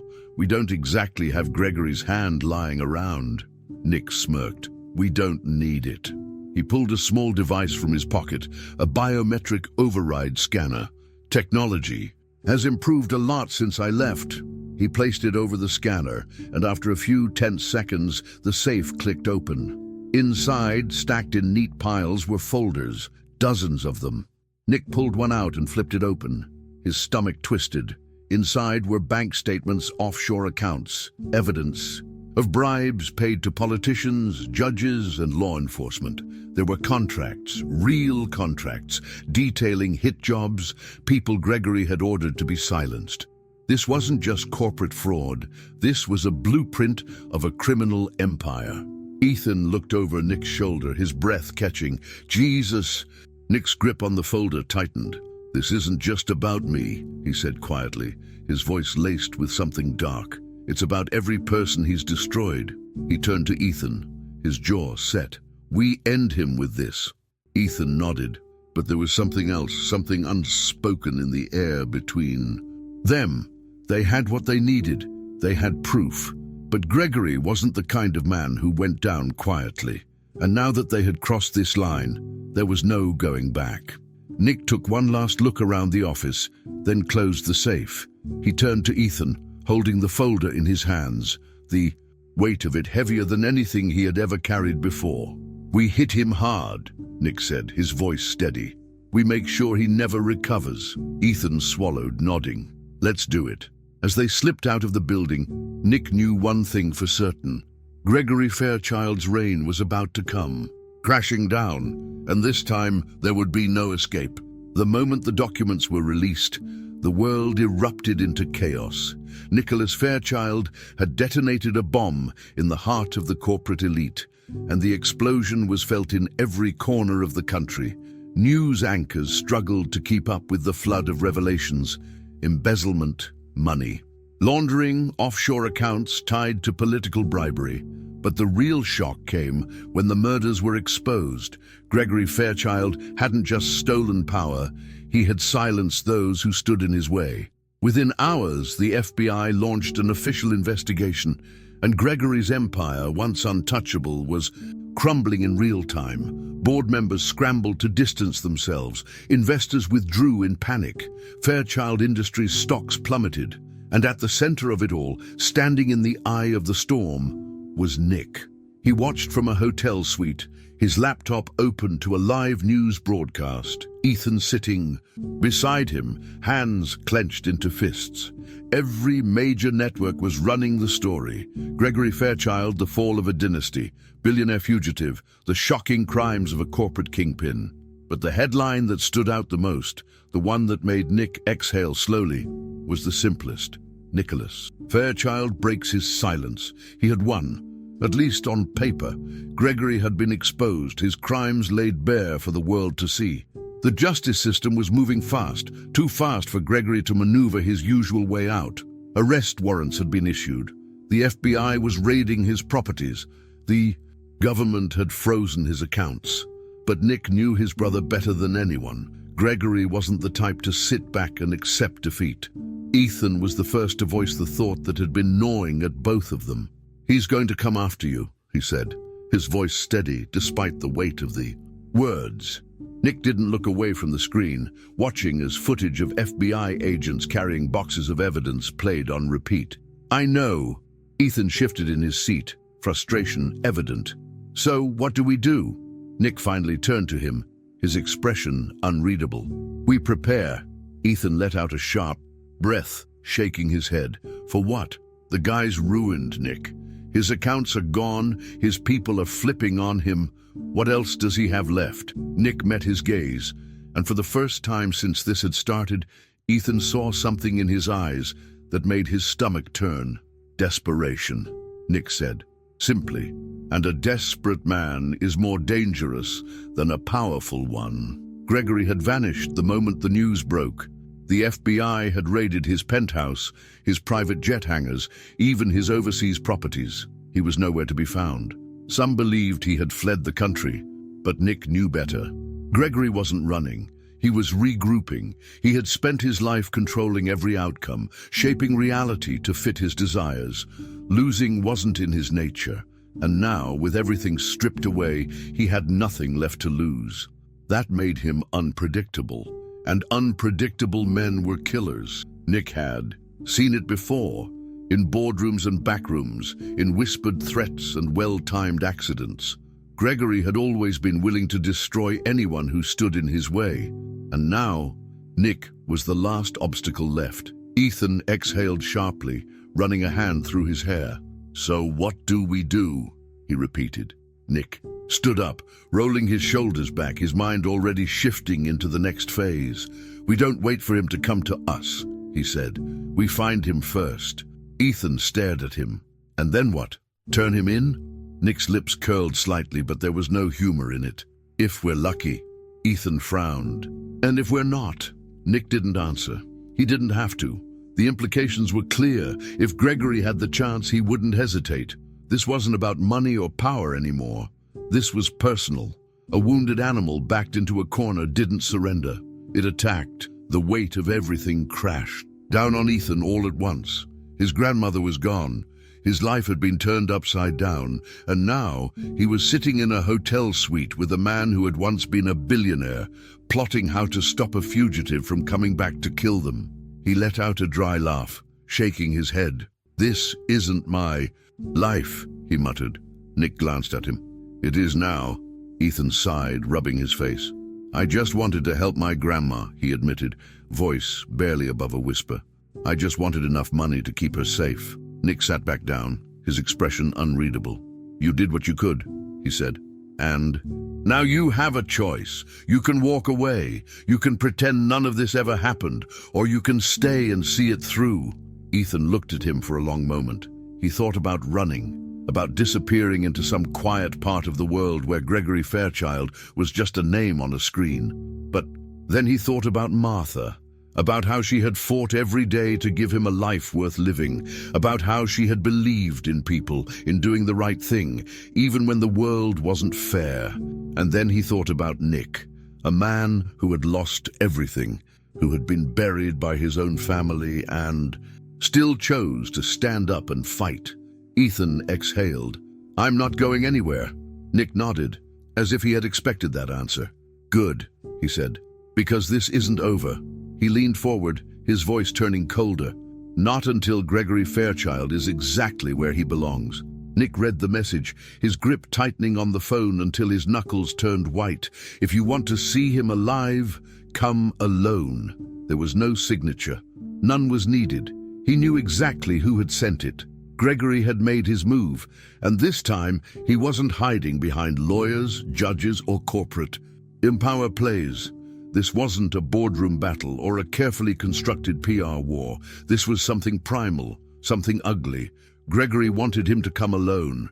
He wanted the power back in his hands, the control he had lost when Nick exposed his crimes to the world, and he wanted revenge. Nick exhaled. Slowly, forcing himself to think through the sheer panic threatening to cloud his mind. Ethan was just a kid, a stubborn, fearless, reckless kid who had gotten tangled in a war that was never meant to be his. And now, he was paying for it. He knew it was a trap. Of course it was. Gregory was desperate, but he wasn't stupid. He wouldn't make this move unless he had complete control over the situation, which meant that by the time Nick arrived, every variable would be accounted for, every escape route blocked, every advantage stripped away. Nick had spent years learning to anticipate Gregory's moves, to outthink him, to survive in a game where the rules were always shifting. But this wasn't a game anymore. This was something different, something final. He slipped a gun into the holster beneath his jacket, checked the magazine, and made his way to the location Gregory had chosen for their final confrontation. A warehouse on the outskirts of the city, isolated, abandoned, the perfect place for something to go terribly wrong. When Nick stepped inside, the first thing he saw was Ethan, hands tied behind his back, a bruise forming on his cheek, his eyes sharp but defiant. The second thing he saw was Gregory. His brother stood a few feet away, a gun pressed against Ethan's temple, his expression twisted with something between fury and satisfaction. He looked like a man on the edge, a man who had lost everything and had nothing left to hold on to except his own rage. "You actually came," Gregory said, his voice dripping with mock amusement. "I have to admit, I wasn't sure you had it in you. Thought you'd send the cops instead." Nick took a slow step forward, his hands raised slightly. "Let him go, Greg," Gregory smirked. "And why would I do that?" Nick's eyes flicked to Ethan, making sure the boy was still breathing, still holding on. Then he turned his focus back to his brother. "Because this isn't going to change anything," he said, his voice measured, steady. "The world already knows what you are. You can't fix that by killing him." Gregory's smirk wavered, just slightly. "You think this is about fixing things?" He let out a short, bitter laugh. "No, brother. This is about you." He pressed the gun harder against Ethan's skull, making the boy flinch. "You always pick the strays, Nick. Always choose the orphans, the lost causes. But you never chose me." Nick's jaw clenched. "I never chose you because you made yourself unworthy of being chosen." Something inside Gregory snapped. His finger twitched on the trigger, but he didn't fire. Not yet. "I was the one who stayed," he spat. "I was the one who held everything together while you ran away like a coward. And now you think you can just waltz back in and take it all from me?" Nick took another step forward, slow, deliberate. "I didn't take anything from you, Greg. You destroyed yourself." He gestured toward the gun. "And this is just another mistake. One you won't be able to undo." Gregory's face twisted, his grip tightening on Ethan's collar. "Shut up!" he barked. "You don't get to talk down to me, not anymore." Nick moved fast, too fast for Gregory to anticipate. In a split second, he lunged forward, knocking the gun just enough to throw off his aim. The shot went off, the sound deafening in the enclosed space, but it missed Ethan. Nick didn't stop. He slammed into Gregory, forcing him back, their bodies colliding against rusted metal crates.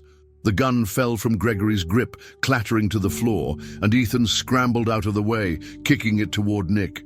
Without hesitation, Nick snatched it up, flipping the safety off, and pointed it directly at Gregory's chest. His brother lay on the ground, panting, eyes wide with something that might have been disbelief. "Go ahead," Gregory taunted, breathless. "Do it." Nick's finger rested on the trigger, steady, firm. Every part of him screamed that this was it, that this was justice, that after everything Gregory had done, after every life he had ruined, pulling this trigger would finally make things right. But then Ethan spoke. "Nick." His voice was quiet, but it cut through the moment like a blade. Nick didn't look at him, but he heard the weight behind that single word. Ethan had lost enough. He had already watched one person he loved die. Nick exhaled slowly, the rage burning through his veins. Then finally he clicked the safety back on and tossed the gun aside. Gregory laughed, a hollow, Broken sound. You're pathetic. Nick crouched down, his voice a deadly whisper. No, Greg, you are. He stood up, stepping back just as the sound of sirens filled the air. The police had arrived, and this time, there was no way out. Ethan watched as officers stormed the warehouse, as Gregory was pulled to his feet, handcuffed, dragged toward the waiting cars. It should have felt like victory. It should have felt like the end, but all he felt was exhaustion. He turned to Nick, his voice hoarse. It's over, right? Nick didn't answer immediately. He just watched as his brother, the man who had once held everything, was shoved into the back of a police car. Then, finally, he turned to Ethan and gave the only answer that mattered. Yeah, he said, it's over. Gregory had always been a man who refused to lose. Even with his hands restrained, even with the police closing in, his mind was calculating, searching for the last desperate move he could make. And then his eyes landed on Ethan. The boy stood just a few steps away, exhausted, shaken but alive, something that Gregory had failed to change. His jaw clenched, fury burning through him as he reached for the small pistol hidden at his ankle. The officers hadn't checked. They had been too focused on getting him out of the warehouse, too sure of their victory. But Gregory Fairchild was never out of options. Time slowed as he pulled the gun, his body twisting just enough to take aim. He had one chance, one shot. If he couldn't take Nick down, he would destroy what Nick cared about most. His finger curled around the trigger, the metal cool against his skin. And then, in the span of a heartbeat, Nick moved. He didn't hesitate, didn't think. He just acted. His body lunged forward, instinct taking over as the gun fired. The sound of the shot rang through the warehouse, deafening. Ethan barely registered the impact until he saw Nick stumble, his breath catching in his throat as the man he had come to trust collapsed onto the cold concrete floor. Ethan's entire world narrowed to that moment. The sight of Nick's body hitting the ground, the dark stain of blood spreading across his shirt, the way his breath came in short, uneven gasps. No, Ethan whispered, the word barely, escaping his lips before he was moving, dropping to his knees beside him. Nick's eyes were half-lidded, his face pale, but he was still conscious. His hand pressed weakly against the wound, but Ethan could see the red seeping through his fingers. Stay with me, Ethan begged, gripping Nick's other hand tightly. You can't leave me too. Gregory barely had time to process what had happened before the police swarmed him. The gun was ripped from his grasp, his arms forced behind his back with brutal efficiency. He struggled, but it was pointless now. The officers weren't holding back anymore. They threw him onto the ground, cuffing him with a force that made it clear they weren't taking any more chances. Nicholas Fairchild is bleeding out because of you, one officer snapped as he yanked Gregory to his feet. You're done. But Gregory wasn't listening. His eyes were locked on Nick, lying there vulnerable, broken, and for the first time in his life, he felt something close to fear. Ethan barely registered Gregory being dragged away. His entire focus was on Nick, on the blood that wouldn't stop, on the way his chest struggled to rise and fall. Someone get help! He shouted, his voice breaking. The officers called for paramedics, but time felt like it was slipping away too fast. Ethan pressed his hands over the wound, trying to stop the bleeding, but Nick let out a sharp hiss of pain. I got you, Ethan said, his voice shaking. You're gonna be fine, okay? You have to be fine.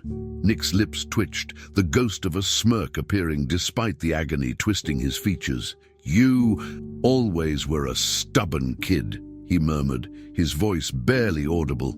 Guess I rubbed off on you. Ethan shook his head, gripping Nick's hand even tighter. Don't do that, he snapped.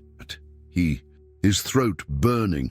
Don't act like this is some joke. You're not dying, you hear me? Nick's eyes softened, something almost unreadable passing through them. I promised, he whispered. I promised I'd take care of you. Ethan's chest clenched. Then keep your damn promise. His voice cracked, desperation bleeding through every word. You don't get to save me and then leave me alone. I already lost my grandma, Nick. I can't lose you too. Nick exhaled slowly, his grip on Ethan's hand tightening just slightly. A reassurance, a silent promise. The sirens grew closer, the flashing red and blue lights reflecting against the warehouse walls. The medics rushed in, their voices overlapping as they worked quickly, moving Nick onto a stretcher, pressing gauze to his wound, checking his vitals. Ethan moved to follow, but one of the medics stopped him. "Are you family?" Ethan opened his mouth, but the words stuck in his throat. He wasn't family, not by blood, but that didn't matter. He squared his shoulders, his voice steady despite the fear clawing at his insides. "He's all I have." That was enough. They let him ride in the ambulance, his hands trembling as he watched Nick fight. To stay conscious, every bump in the road felt like it could be the last. Every minute stretched too long, too uncertain. He had never been this afraid. Not when he was alone, not when he was struggling to survive, not even when he had lost Martha. This was different. This was losing someone who had chosen to be there, someone who had stepped into his life and refused to leave. And now, Ethan couldn't let him go. Nick's eyes fluttered open just as they reached the hospital. His voice was barely a breath, but Ethan caught the words. "Still here?" Ethan let out a shaky laugh, blinking back tears. "Yeah," he said, "and you better be too."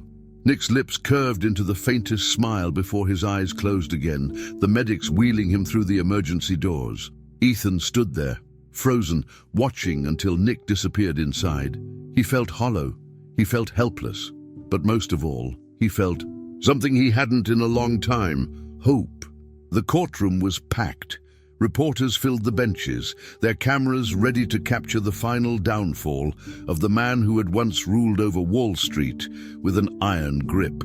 Gregory Fairchild sat at the defendant's table, his suit crisp, but his demeanor anything but composed. His once perfectly styled hair was disheveled, his eyes sharp with anger, yet tinged with something else: desperation. He had spent his life believing he was untouchable, that the rules of the world didn't apply to him. But today, as the judge prepared to read the verdict, he finally understood the truth. Nicholas Fairchild had won. Nick sat across the room, his expression unreadable, but his presence alone spoke volumes. He wasn't the man he had been 5 years ago, the billionaire who had walked through life invincible, unaware of the wolves waiting in the shadows. He wasn't even the man who had spent years on the streets, trying to erase himself from existence. He was something new, someone who had clawed his way back, not to reclaim his throne, but to destroy the foundation it had been built on. He had come full circle, but this time he was the one in control. Ethan sat beside him, his hands gripping the edge of the bench, his heart pounding. This was the moment they had been waiting for, the moment everything changed. "All rise." The courtroom fell into silence as the judge entered, her eyes sharp, her presence commanding. She took her seat, adjusting her glasses as she looked over the jury. "Has the jury reached a verdict?" The foreman, a middle-aged man with graying hair, stood up, clearing his throat before speaking. "We have, Your Honor." The tension in the room was suffocating. The entire world was watching. This case wasn't just another scandal. It was a symbol of power, corruption, and the limits of greed. The judge nodded. "What is your verdict?" The foreman unfolded a slip of paper, reading it aloud. "On the charge of conspiracy to commit fraud, guilty. On the charge of money laundering, guilty. On the charge of bribery, guilty. On the charge of conspiracy to commit murder, and guilty." The words echoed like gunfire. Gregory's jaw clenched, his hands tightening into fists as the weight of reality crushed down on him.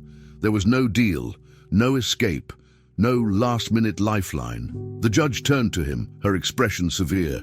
"Gregory Fairchild, this court sentences you to life in prison without the possibility of parole." A gasp rippled through the crowd. The finality of it was deafening. Gregory shot a look toward Nick, his eyes burning with hatred, but there was nothing left for him to say. No threats, no bargains, no power left to wield. He was led away in handcuffs, his once gilded empire reduced to nothing but a cautionary tale. The courtroom erupted with murmurs, reporters rushing out to break the news. But Nick remained still, watching as the brother who had tried to destroy him was finally erased. Outside the courthouse, the cameras swarmed, flashes blinding as journalists threw questions at Nick. He had expected this, had known that stepping back into the world would mean facing its full weight. But he wasn't here to play their game. He stepped forward, his voice calm, unwavering. "This isn't just about me," he said. "This is about accountability, about the people Gregory destroyed, about the lives he stole for the sake of power." He let the words sink in before delivering the one truth that no one had expected. "Fairchild Industries is over."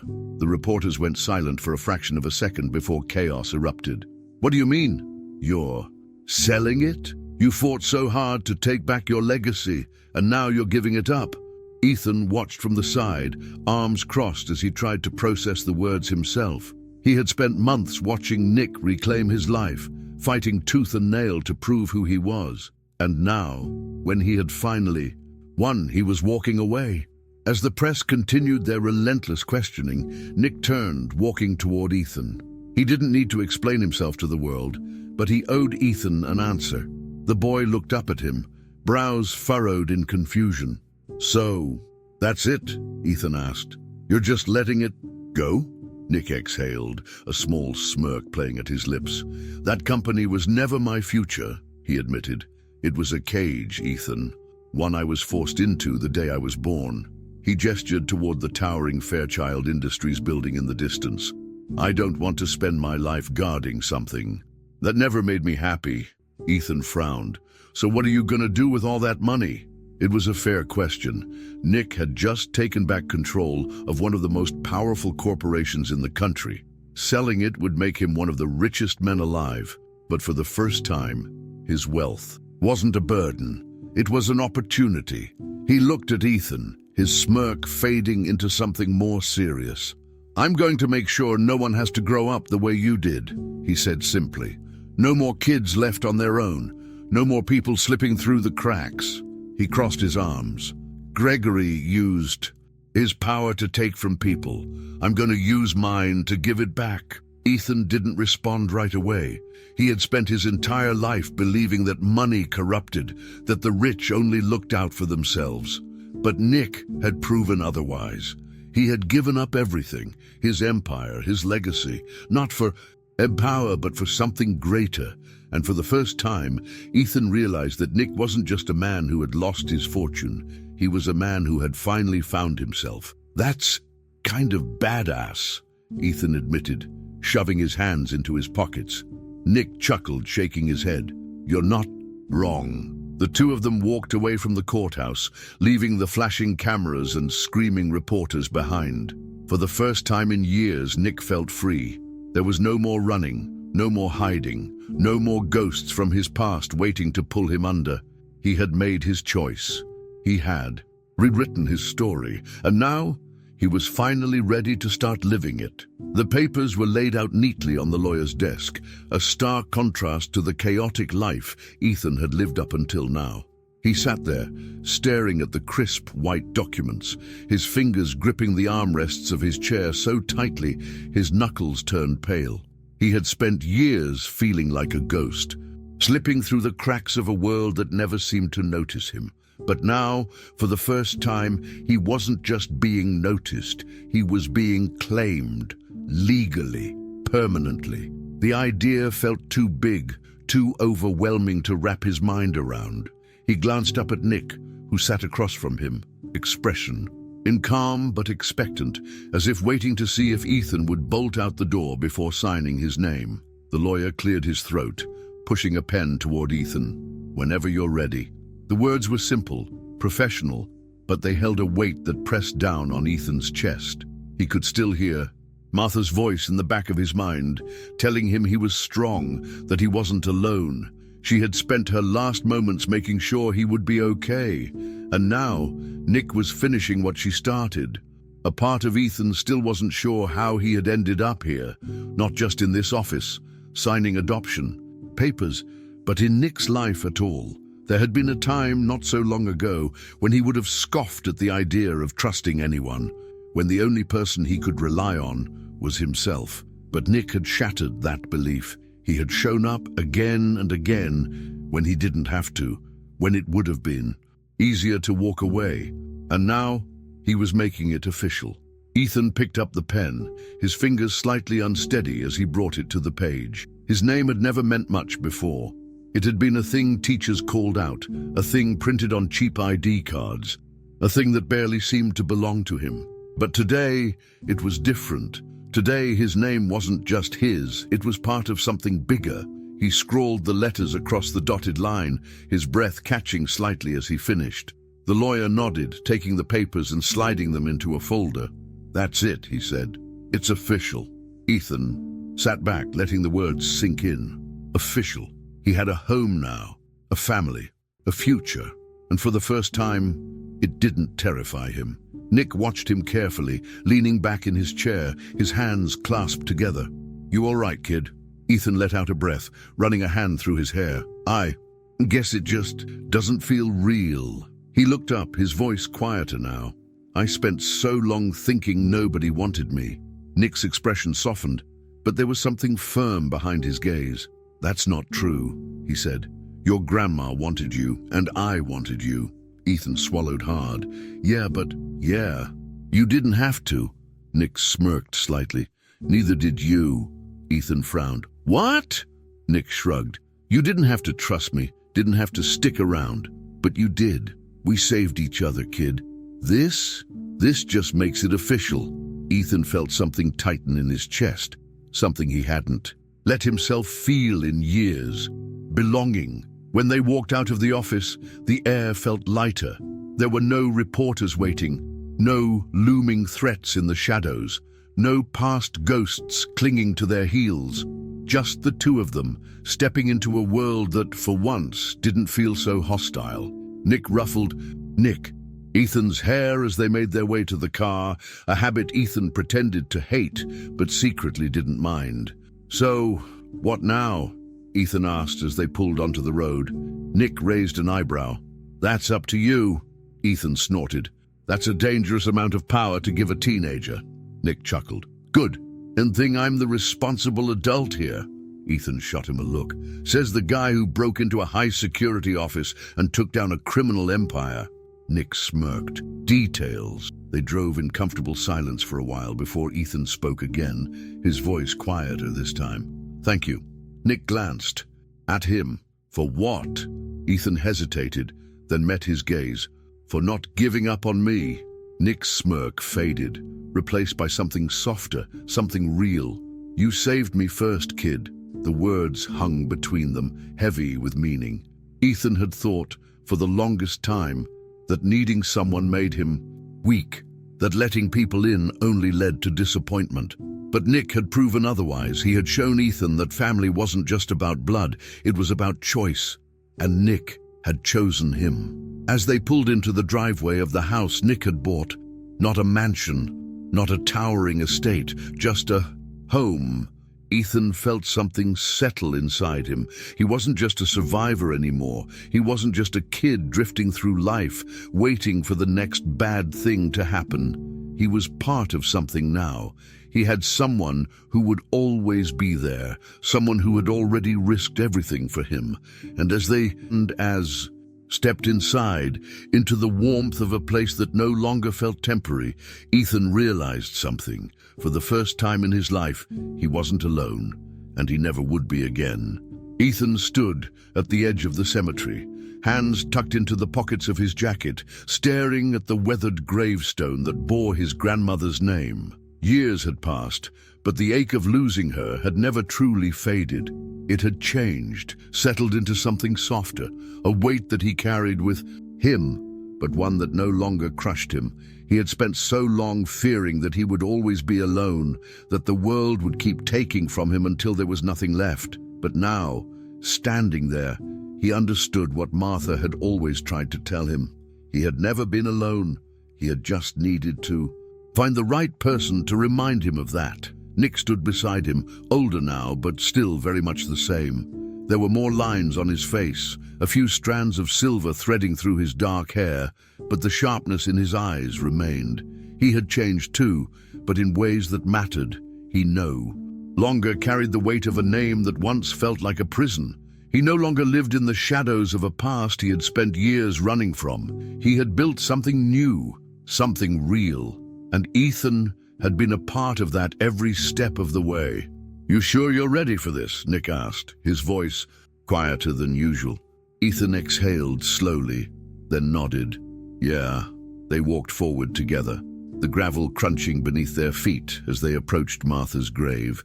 The flowers Ethan had placed there last time had wilted slightly, but they still stood, a quiet reminder that she had never been forgotten. He knelt down, brushing his fingers over the carved letters of her name, his chest tightening in that familiar way that grief always brought. But this time, it wasn't just sadness. It was something else, something warmer. "Hey, Grandma," he murmured. "It's been a while." He swallowed, glancing at Nick before continuing. "I just wanted you to know. You were right. I was never alone." His voice didn't break the way he thought it would. Instead, it was steady, filled with certainty. Nick watched him, the corner of his mouth lifting slightly.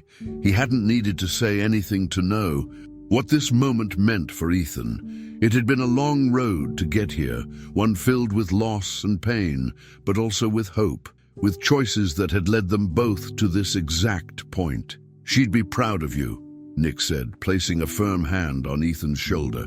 Ethan smiled, though there was still a hint of sadness in his eyes. "I hope so." He stood up, exhaling deeply as he turned to face Nick fully. "You know, I used to think I was the one who saved you that day on the sidewalk," he said, tilting his head slightly. "But now I get it. We saved each other." Nick let out a soft chuckle, shaking his head. "Took you long enough to figure that out?" Ethan rolled his eyes, but the warmth in his chest remained. They had spent years building a life together, not just as two people who had once been lost, but as family. And now, that life had grown into something bigger than either of them could have imagined. Ethan had followed in Nick's footsteps, dedicating his time and resources to helping kids who had been left behind, just like he once was. It wasn't about money or power. It was about making sure no one else had to feel the way he had. Nick glanced at the watch on his wrist. "Come on," he said. "We've got a meeting at the foundation in an hour." Ethan arched an eyebrow. "You're actually going? Thought you hated meetings." Nick smirked. "I hate pointless meetings. This one actually matters." Ethan laughed, shaking his head. "Guess I really did rub off on you." They turned together, walking back toward the car, leaving the cemetery behind. But they weren't leaving Martha behind. She was with them, always had been, in the choices they made, in the life they had built together. As they drove back toward the city, Ethan glanced out the window, watching the skyline blur past. You thought about that first day, sitting on the sidewalk with a man who had nothing but a name he refused to claim. That man had become his family, and now they were making sure no one else had to feel like they didn't belong. He smiled to himself, leaning back in his seat. The future wasn't something to be afraid of anymore. It was something he had chosen, and for the first time, he knew it was exactly where he was meant to be. Every story we share here on Emotional Journey is created with care and dedication, just for you. If this journey touched your heart, let us know in the comments. What did this story make you feel? We'd love to hear from you. And if you're not part of our family yet, make sure to subscribe and turn on notifications. Your support helps